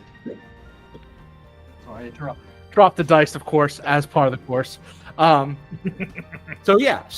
you can see. So Jameson is able to kind of quell it, and is kind of sitting there and like kind of locked in place. But you can see, specifically Kim, you can see that Rodrigo's automata begins to move slightly, but it's like stressed, almost like it's fighting back against it. Where is Lee right now? Lee went to the inner forge with Kylie. All right. That I did. Well then, Kim is going to attach the AI module to his arm, and he's just gonna haul ass towards Rodriguez and Jameson to see if he can help. Okay, so we'll cut to Lee and Kylie as you're both overstanding the very hot molten lead bath and firestorm that sits within it. I would like to make I want to use my ability. I think it is. Let's see, where was it? Not to be outdone. Gain a +1 additional dice when attempting to show off. And I would like to make would a mechanics roll work? Machinery roll work with this? Trying to get this out? Yeah, that's fine. Okay. Because Lee believes that they are the best person to help in this situation because Kylie's a little weird. Lee's very weird. And Lee is very good at coming up with bullshit situations that are going to work. Because that's their ego. That's their thing. For the purpose of research, they will break anything, including their own body, to make it work. So 2, 3, 4, and then I get an extra one. Let's see, 2 successes. Ooh, 2 successes. 2 successes. Awesome. Okay, so you only need 1 success to get it done. So for your extra one, you could say gain a +1 modification to a later skill roll relating to this one. You got this. You don't need a roll to overcome the same exact challenge in the future. You do it quickly or you do it quietly?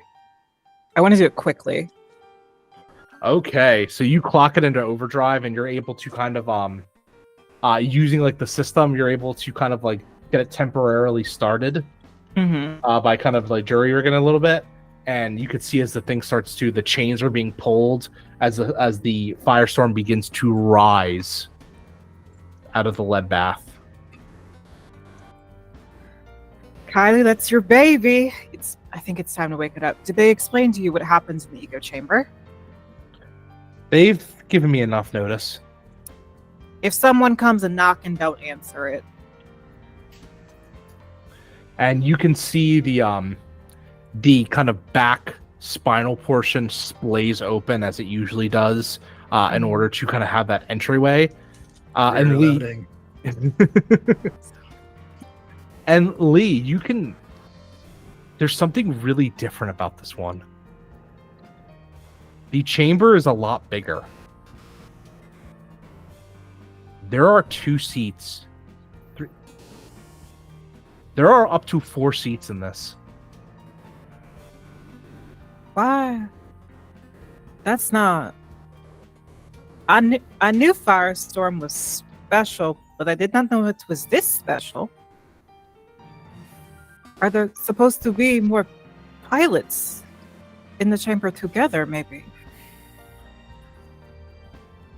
It was, and Kylie's like almost caught in like a trance looking at it. We have a hydrate, posture check, and a stretch. Yep. Thank you, Alec. Thank you. You. I already got mine. Ah, there we go. Ooh, that felt nice actually. Oh, you got a pop in a good spot. Yeah. Is Kylie like no one's home? No, Kylie's still talking. Kylie is like that. It was made for me. Just Tom you. was made for me. And starts to walk towards it. Lee, being a person of curiosity, is going to let this happen. But also be within an arm's reach of Kylie. Why do all your characters commit war crimes? Right. Not all of them. Only Most one of of them is them. an actual felon. And then A lot of them. Kylie turns back to you and there's a spot for you too. You want me to abandon Art Deco for Firestorm?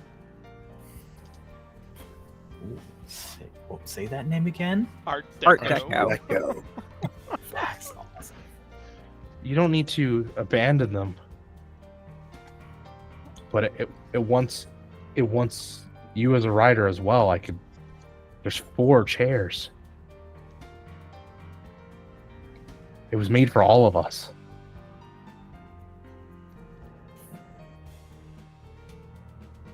Lee's gonna look at the chamber and then look at the entrance where we had walked through.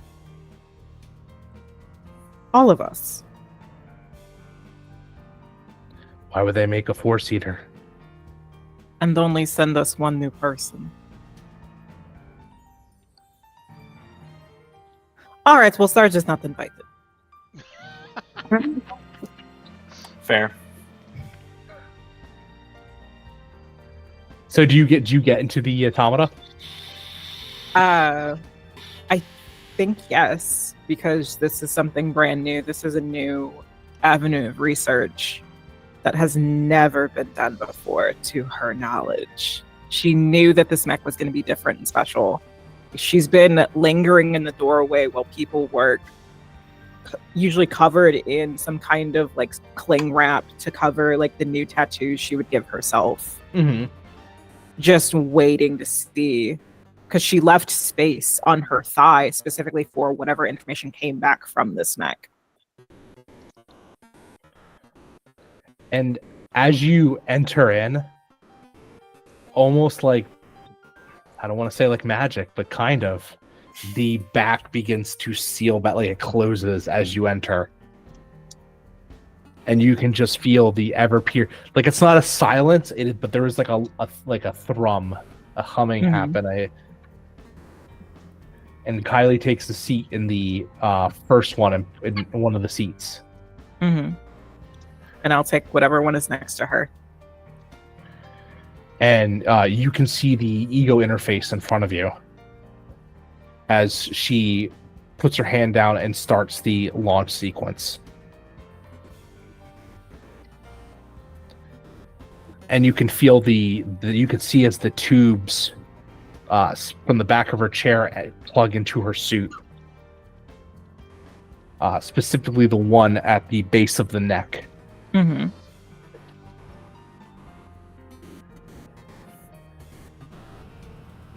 You have the button in front of you to start.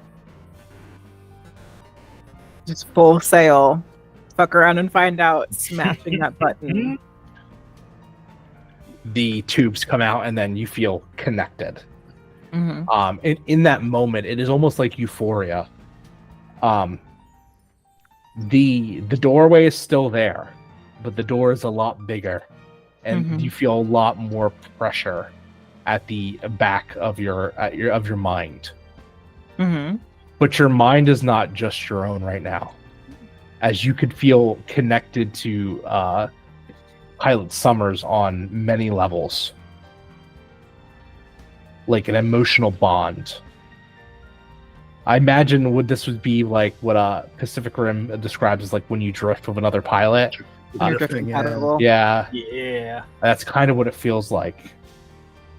And I think here you can gain a strand with Kylie Summers. Yes.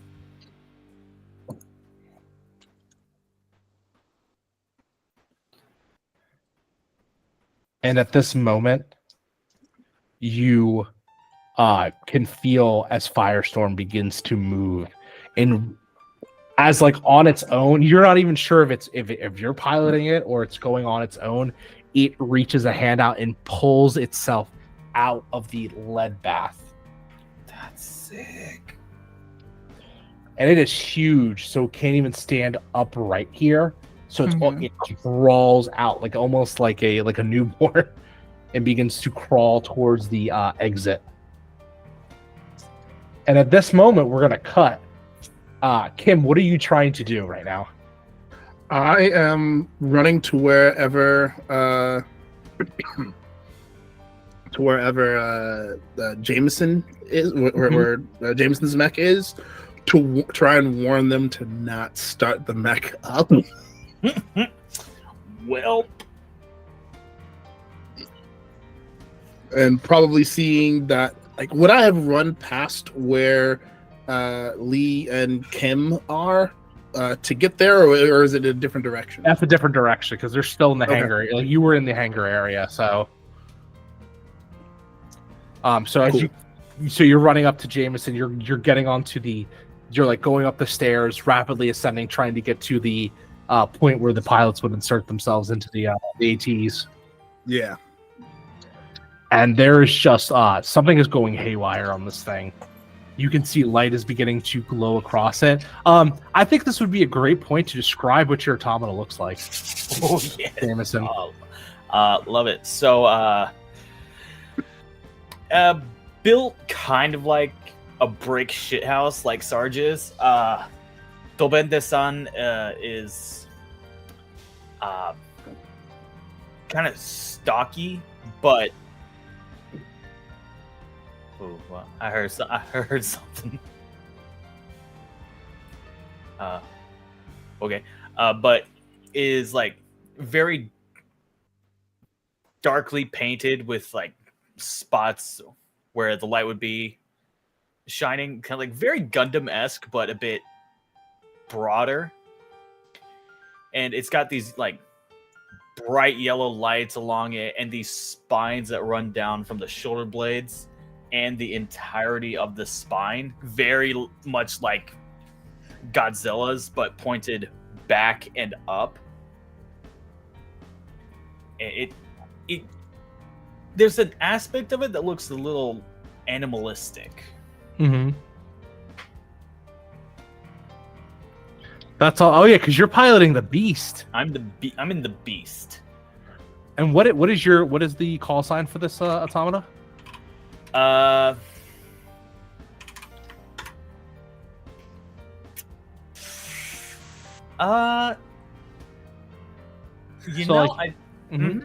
So like your name, like your kind of call sign, and then whatever you call the automata. Yeah. Ooh, okay. Yeah, the name Tobenda-sana is the name of the actual mech, but I think after like seeing it in like fights and stuff, I think it's started to become colloquially known as the Lycan. Okay. Of course.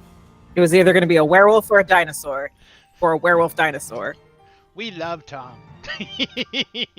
I don't have an obsession. You don't. I love this so much.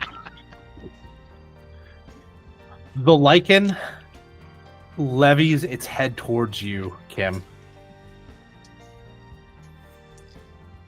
And almost like it wants to do something to you, but it stops as Jameson is reasserting its control for now. Jameson, are you in there? I'm in here. Something's fighting it, something's trying to use it, and it's... I've detected Seraph energy in the area.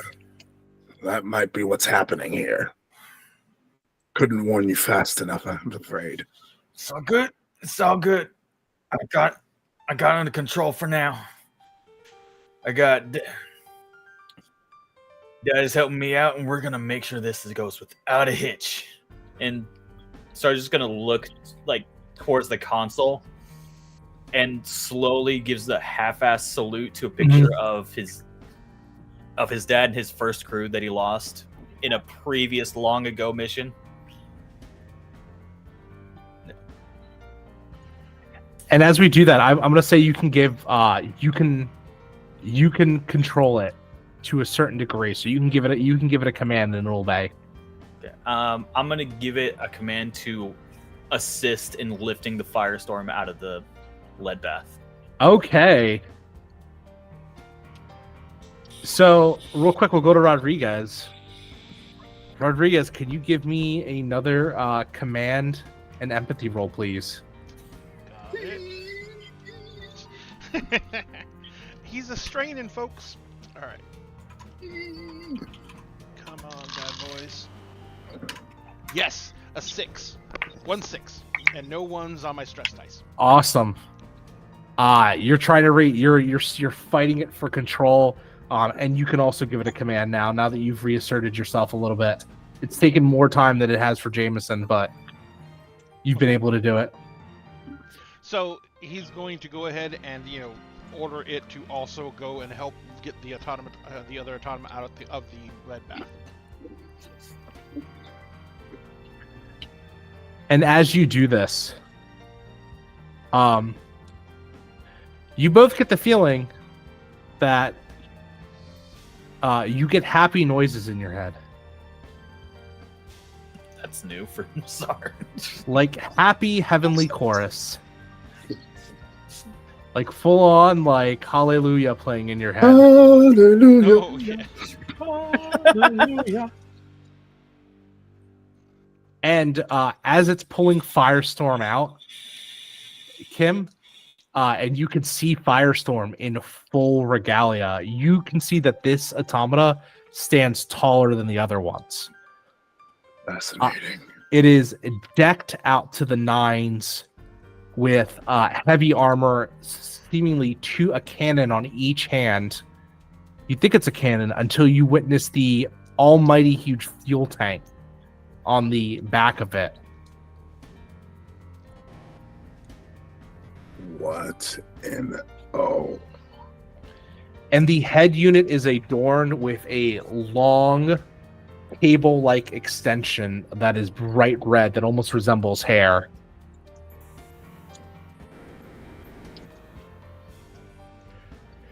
Yes, Lee. I'm in this and I'm plugged in this, right? Yes. I am going to tap my connection with Kylie and say it's like, I think we would do good with one more. And I would like to issue a command to Firestorm to open up the back to possibly let Kim in. Kim, do you see it turns its back to you and So, you remember how I talked about like an unpeels like mechanically? Yeah. Mm-hmm. Yes. It's not doing it mechanically anymore, as it almost peels apart like flesh. As you can see a bright light. That's awesome. That is fascinating. Tap the AI on my shoulder. Diagnose. The alarms are blaring on your AI. Danger, danger, danger. I don't know. It wouldn't call you Will Robinson, but you get the point. It's Sphinx. Fascinating. As its hands grasps onto Jameson's and Rodriguez, and you can see it starts to dig its clawed-like kind of mandibles, almost like its hand units into the automata. Like it sinks into them, not like mechanically, almost like organically, like phasing through. Holy! For the first time, holy shit! Out loud. And then yells out, "What's going on?" Out loud, Lee inside of this AT that is so unlike anything else. Just says, "Him, get in the fucking AT." How do I know it's actually you? Remember the time I asked if I could have your arm before I met you and realized it was metal? Okay. Because Lee and Kim, and I fully believe that's how that fucking went. And Kim will like turn down the not completely off, but turn down the volume on the AI. And does the AI speak, by the way? Or is it the just AI like, does speak? Sir. Danger. Would not recommend. Seraph. I know. I need you to trust me. Because I trust her. And you can feel as Lee, you can see Kylie is like fully plugged into this thing. Like her head's back. She is almost like she's catatonic at this point. As the holes open up in the ceiling of the ego chamber, as you can feel the kind of piping from the automata are going into the other two. Rodriguez, describe me your automata, by the way. So my automata is the strainer, and the reason he calls it lizard frog is because his automata is all about pushing physical limits, and it is basically even when it's in dock, it's in a crouch, so it doesn't ever stand fully upright. It moves in long loping gaits. It is got when it does ever stand up, it's actually taller than most over automata because it has extra long thigh and calf portions because it can leap massive distances. And it is designed for that. It's also painted out and decked out in like a green, like day glow green colors. There's nothing camo about this thing, and it's got like lizard scales painted all over it. And on its arms are standard length, but on the right arm there is a extension grapple that it can fire out that clamps on that can use to drag things to it or drag itself to things. And awesome. It's basically built around speed and agility, but because it's the strainer, it's also based around Rodriguez's personal energy levels and the sheer amount of stress that he can take. So he is basically there and chosen for this mech because he can push it to the limits it needs to be pushed to. This is your mech. Mm-hmm. Same as yours, Jameson. It was made for you. It is yours. But another option presents itself to you. As you can feel the tubing invading your automata from Firestorm. As if Firestorm is reaching out to you. Do you want to take it? What do I even understand what it would mean to take it? You would join with Kylie and Leslie. Would I be moving to that mech? Yes. I don't think you take it. I'm about to say, do we have comms over our AT? Yes, absolutely. Seeing this, Rodriguez, Yes, Sarge. get your ass in that mech, and that's an order. Rodriguez, there's a couple of beats of silence, and Rodriguez is like, "You suck, Sarge." and he goes with the flow. As you feel the tubing basically almost rip you up, as you feel like it's like a chrysalis. And a few moments later, you are both deposited into the main cockpit of Firestorm. Oh, I was... Sarge was not going to accept it. Oh, no, you weren't going to accept it. No, was just going to make sure that Rodriguez was safe. And Kim, you're going in? I'm going in. Filling the last seat. Oh, well, this is a thing. And sits down, looks at Leslie. You sure about this? Oh, more sure than anything I've ever been in my life. You know, mine was the last prototype.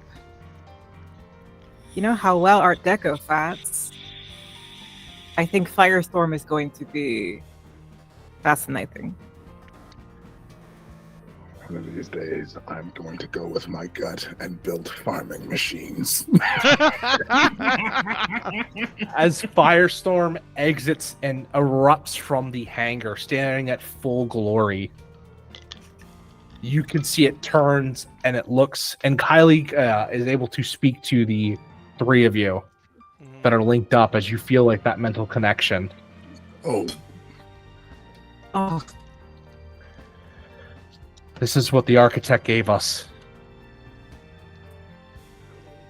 A true automata. This Do we know what the architect is? Yes. So the architect. Sorry, this should have been. The architect is the being that brought the horrors and the Seraph to the world, but it also was the being that unveiled the automata. No one knows what the architect is. No one knows what its mission is, if it has one. All it knows is it is a incredible force of nature that has never been seen since Advent Day. The more I learn, the less I know the less I understand. Rodriguez is like, the more I learn, the less I know. So for those at home, I've highly edited this scenario on the fly just because I wanted to be able to end this in one shot with it still be satisfying, but also to explore some of the weirder nature things of EA, which I feel like we haven't been able to touch on other games. So very excited for that. As Firestorm exit, and I'm assuming it's followed by Jameson. Mm-hmm. Oh yeah. Jameson, you feel like you're witnessing the birth of a new god. Something stronger than anything you have seen before. In this moment, you're not sure if the Lycan could take this, if it was an enemy, and you're not sure it's an ally either. Yep. There's seeing that, like, the four of them together in it. Sarge will never admit it to anyone, but there is just that slight glimmer of pride in them. But they'll never know.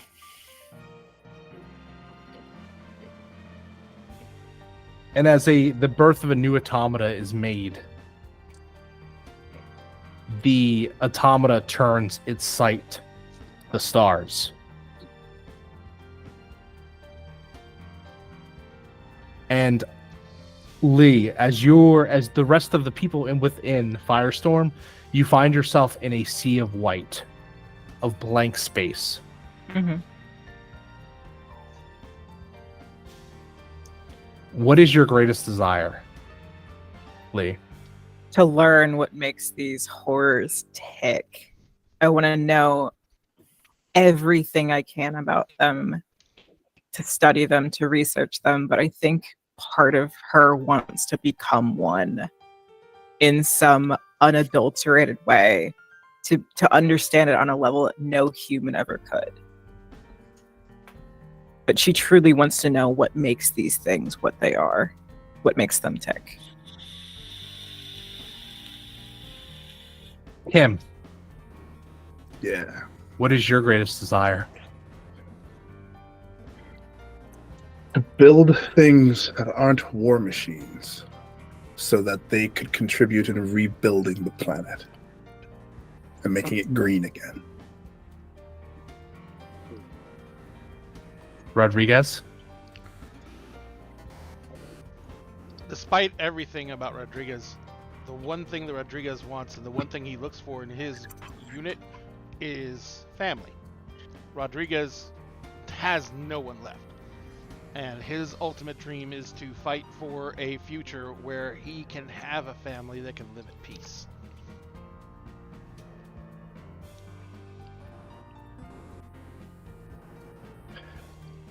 Lee, you get coordinates flash across your mind, like they were inserted directly there. A place. You could know exactly where to go if you were able to put it into the GPS. You're not sure what you would find there, but you think you'll find your answer. Kim. To build a war machine. Something that is a question I want to ask you, and I want you to answer truthfully. Do you think they would continue to build automata even if the horrors and Seraph were gone?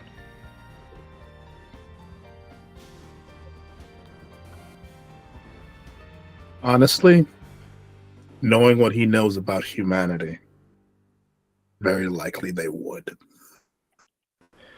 Then the power to make gods, is it a power that you must take away?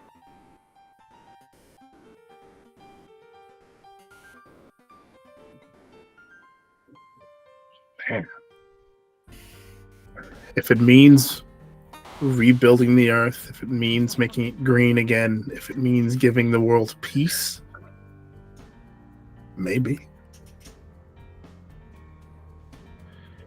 Firestorm levies its hand and its main cannon towards the inside of the forge. Lycan, you see this. Yup.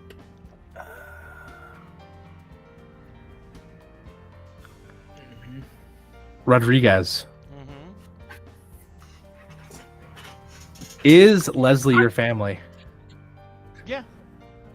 His unit is his family. That means Kim's your family. Mm-hmm. Does that mean Kylie's your family? Yeah, now.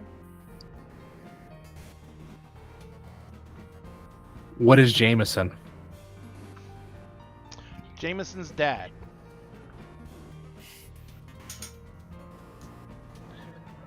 Jameson, you know that Firestorm, you can tell as the cannon's beginning to charge that Firestorm is going to attempt to destroy the forge. Yep, and if I can, I'm going to use the my body as a shield. And I'm jumping in front.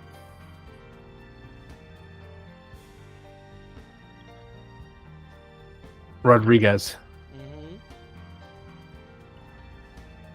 Should the father make sacrifices for the children? Yes.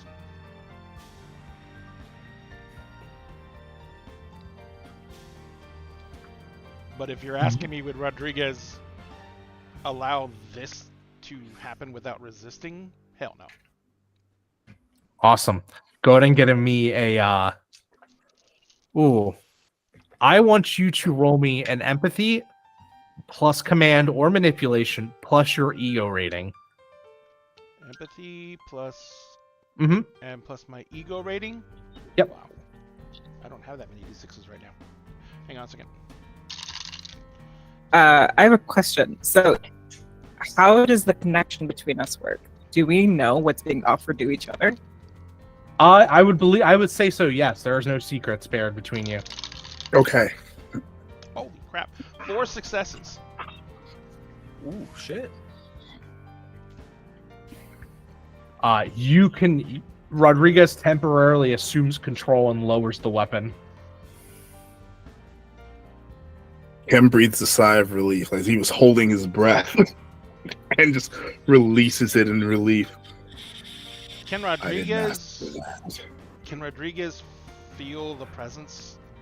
Oh, now? yeah. Is the presence now more subdued and under our control? No, it is like you have temporarily barred the door. And it is banging on it. Does it feel like rage? Ooh. It feels like disappointment. Like when your parent would tell you you could be so much better than this. So, in this theater, because this is in the mind, Yes. Rodriguez isn't his adult self. Rodriguez is probably about 6. And he is standing in front of the door. And the door is basically in the open field between the hangar and whatever is behind the door. And Rodriguez is standing in front of the door and he's screaming at it, "We don't hurt family!" We don't hurt family.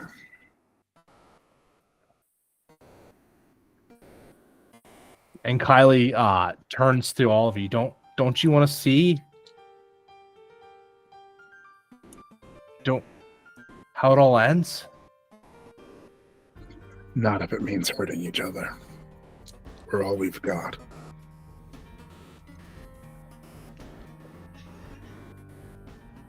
No, this is wrong. Tim will go and stand with Rodriguez.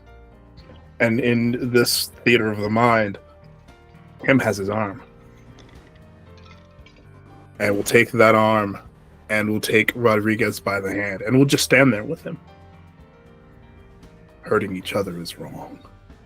It's not why we do this. I would like to roll empathy and manipulation on Kylie. Okay. And I have sugar and spice. Okay, so you you get successes on 5s and 6s on command and manipulation. okay. Let's see. How many am I rolling? 5. Okay. I also have the ability. I have the talent cracks in the armor. Whenever you fail your roll in any skill, you can voluntarily lower your stability by 1 in order to gain an automatic success on your next roll. Is that only applicable to, like, the dice? Is it applicable to the entire dice pool or just the overall success of it? The overall success of it. Okay, then I don't need that because I rolled 2 5s, which are both successes. Awesome. And what are you trying to convince Kylie to do? I'm trying to convince Kylie that we don't need to destroy this forge because I'm assuming there are others. There are other outposts. If there are people who steal ATs, they are able to fix them. So there is, by that theory, other places where these are being made in secret. There is probably a stronger forge than this one. Because it would make no sense in this ongoing war to only have one. And then Lee is also going to offer the coordinates that she was given to Kylie. Lee will tell Kylie and share this information of how to make sure that we will be stronger together than any AT humanity could ever create. But will only stay if Kylie agrees that for now, in this moment, this forge stands because there is always tomorrow. And Jameson won't always be in front of it. Kylie narrows her eyes as you can see Jameson, that Firestorm turns away and looks towards the sky once more. And for a second, Kylie isn't the Kylie that you thought you saw, as you can see that there is almost like veins of glowing power across her face. Her eyes have deepened into complete black. And when she speaks, it is not her voice. Humanity is so fascinating. That's my word.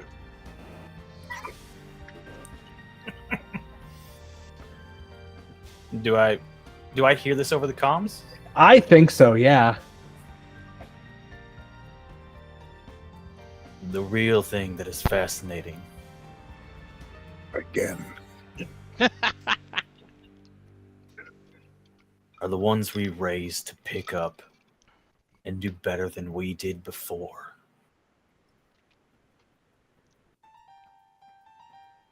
I'm out here if you need me, kids. Indeed, Jameson. Indeed. Even if war continues, would it be best not to just wrap yourself in the light? War comes whether you want it or not. And if it comes, and it will, if it means keeping these people safe so that we can do better tomorrow, I'll fight that war every damn day. You leave my kids out of this. And I think at that moment, you feel a rush as the three of you are deposited into the hand of the Lycan. And Firestorm stumbles back.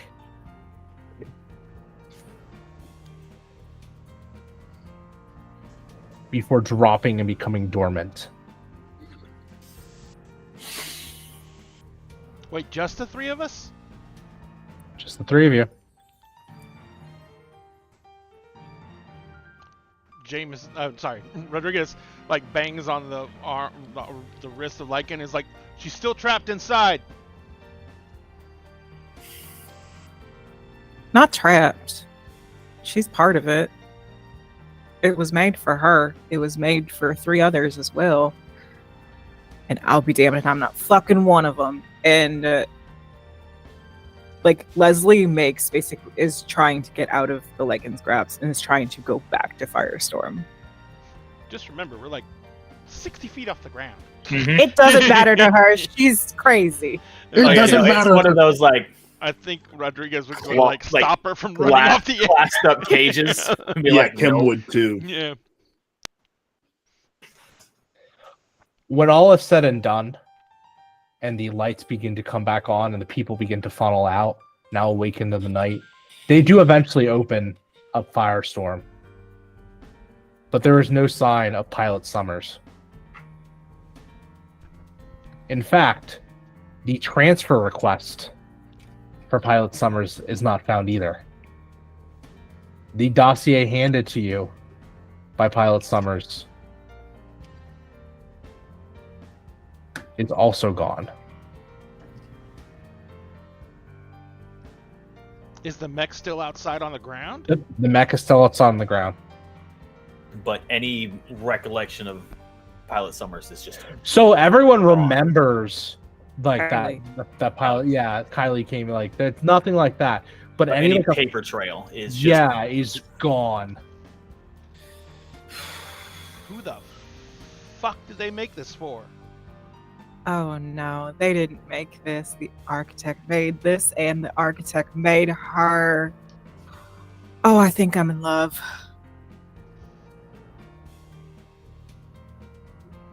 And I think we cut to the final scene as everyone's kind of looking at this like mystery, like what the hell just happened, as we cut to an underground base in a lab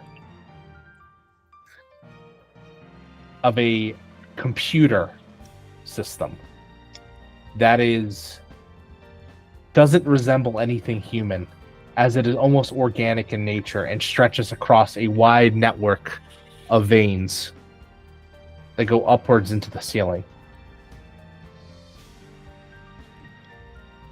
There are 2 figures talking. The readings in the test run of this were astounding. I never thought that it would have so much of a reaction.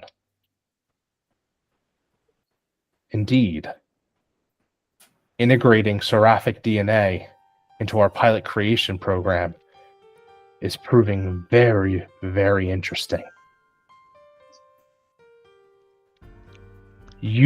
What happened with the unit Firestorm? I'm not sure. I think it's possible that we had it. It couldn't be. Could it be it? Maybe. We should keep a closer eye on this base and the pilots within. There's no telling the side effects. And we pull out, and in the sky, if you were to look close enough, you would see a new star has entered into the galaxy. And so ends the Dark Passenger scenario, heavily edited, of Eldritch Automata. Thank you, everyone, for watching. I would like to do a little bit of decompress. Just on the count of 3, we're going to take a deep breath in, and then we're going to breathe out, if that's all right. 1, 2.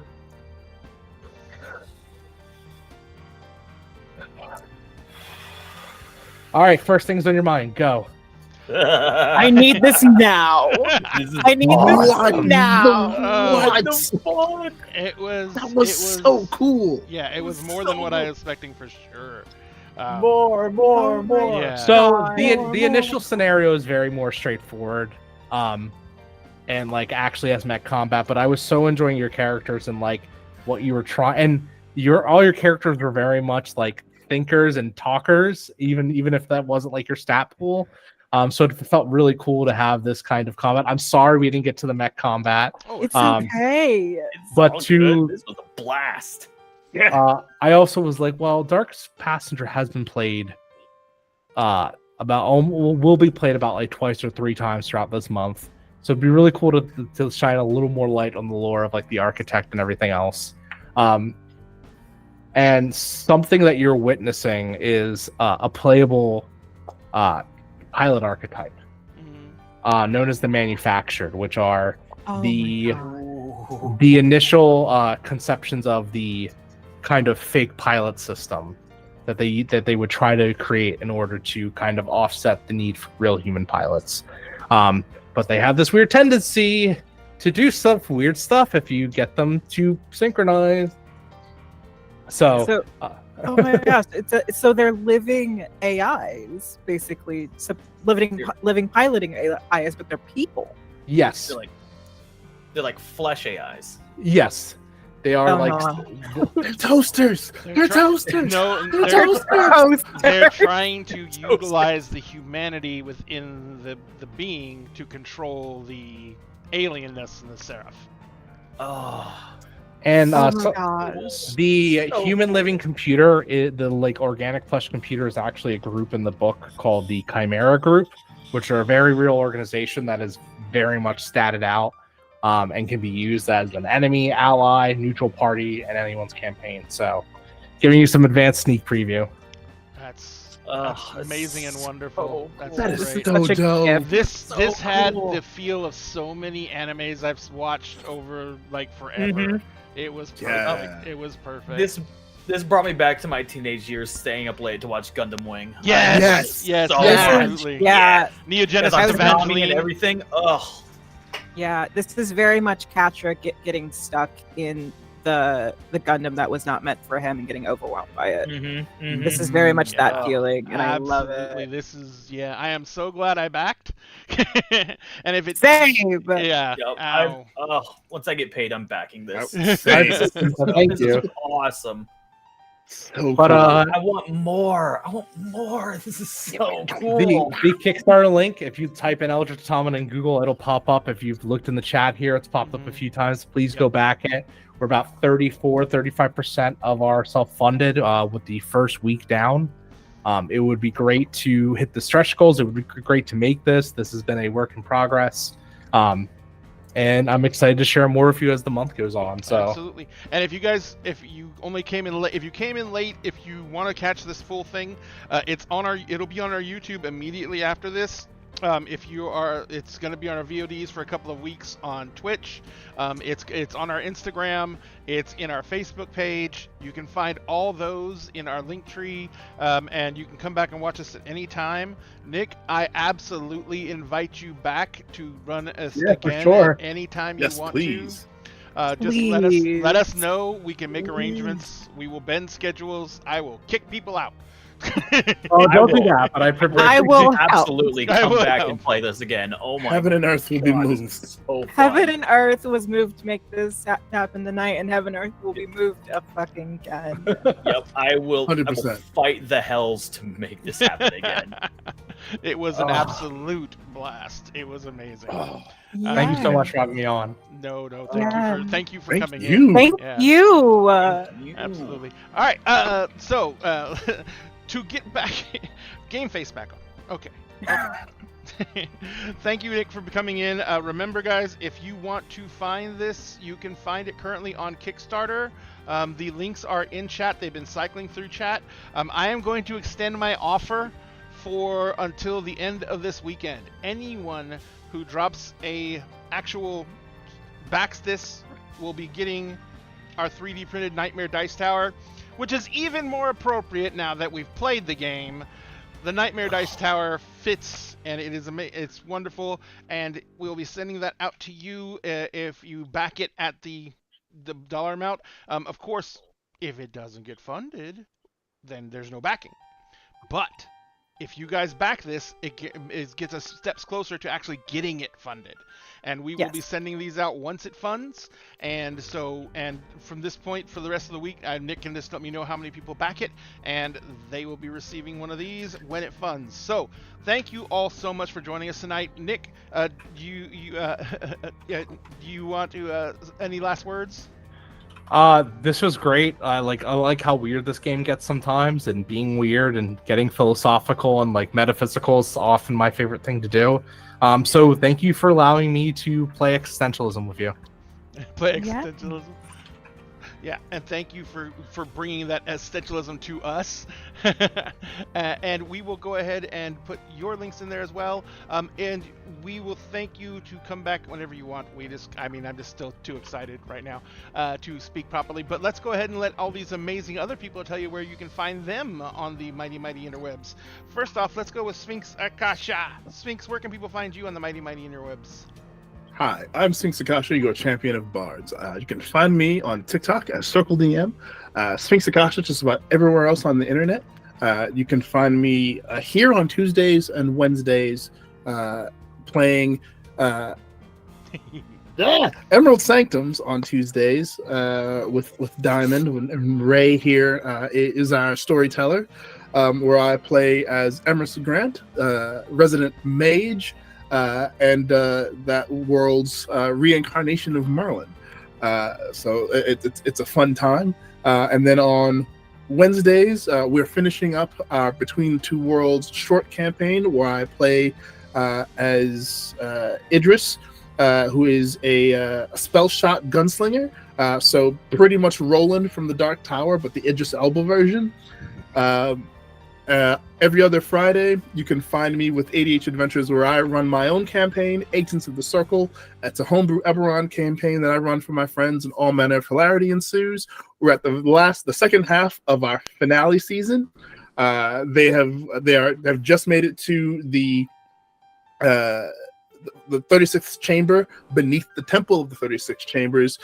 They've encountered some talking, glowing mushrooms, and are on their way to help Ozma fulfill her destiny, and perhaps take part in a battle of the bards between the Kingdom of Bards and some singing pirates.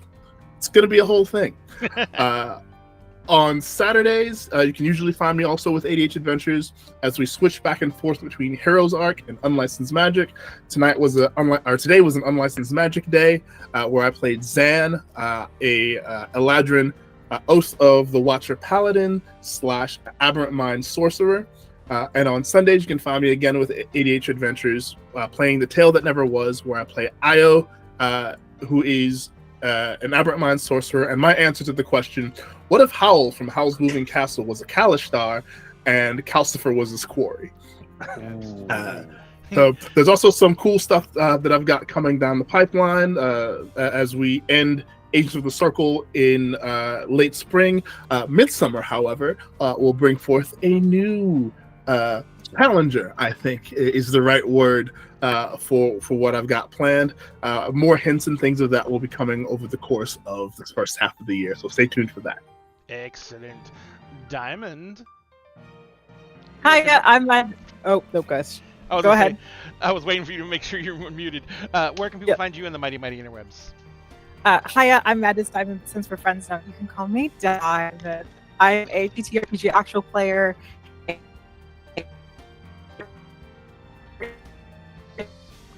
You're roboting. You're just Someone's ascending. Yeah. The sound's not cut. The sound's gone. The sound's gone now. It's your connection though.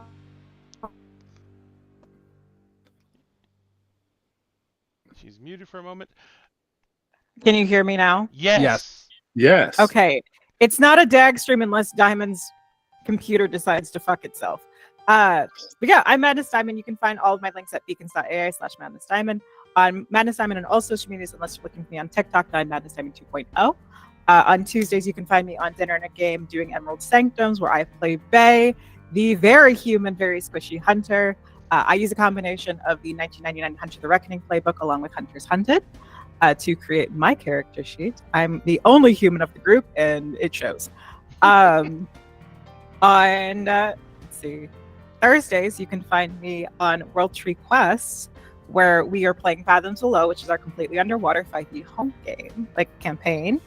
It's a lot of fun. I play Melusine Luce Vestra, the level 5 character now, so I'm 4 levels in Battlemaster Fighter and 1 level in Barbarian. I got to experiment with Luce's first rage last session. It was very dramatic. And then also coming up on starting very soon here on the 22nd, I'll be over on the Starfield, where we'll be playing World of the Apocalypse, and you'll get to meet my lovely character there. But this coming Monday, if you want to know more about Eldritch Automata, right? Did I say it right? Automata. Automata's fine. Automata. I got it down. I can say it now. You want to know more about Eldritch Automata? Ray and I will be here at 5 p.m. Central Standard Time on DAG, interviewing our lovely Nick to tell us a little bit more about the system, about what work went into it, and about Gehenna Gaming. So, if you'd like to do that, come join us again. Absolutely. And finally, That One Warlock, where can people find you on the mighty interwebs? Hello, everyone. I'm That One Warlock. I make the most heartbreaking characters you've ever seen on the internet. You can catch me every Wednesday on the Dice and Autism channel playing as Connor Hottison, the Blood Hunter Barbarian, who is just a DILF trying to make his way through life. And then on Thursdays, you can catch me with the lovely Madness Diamond playing in Fathoms Below, where I play Ariel the Sea Witch, the child of a cult who is trying to be better and is having just the hardest of times with it.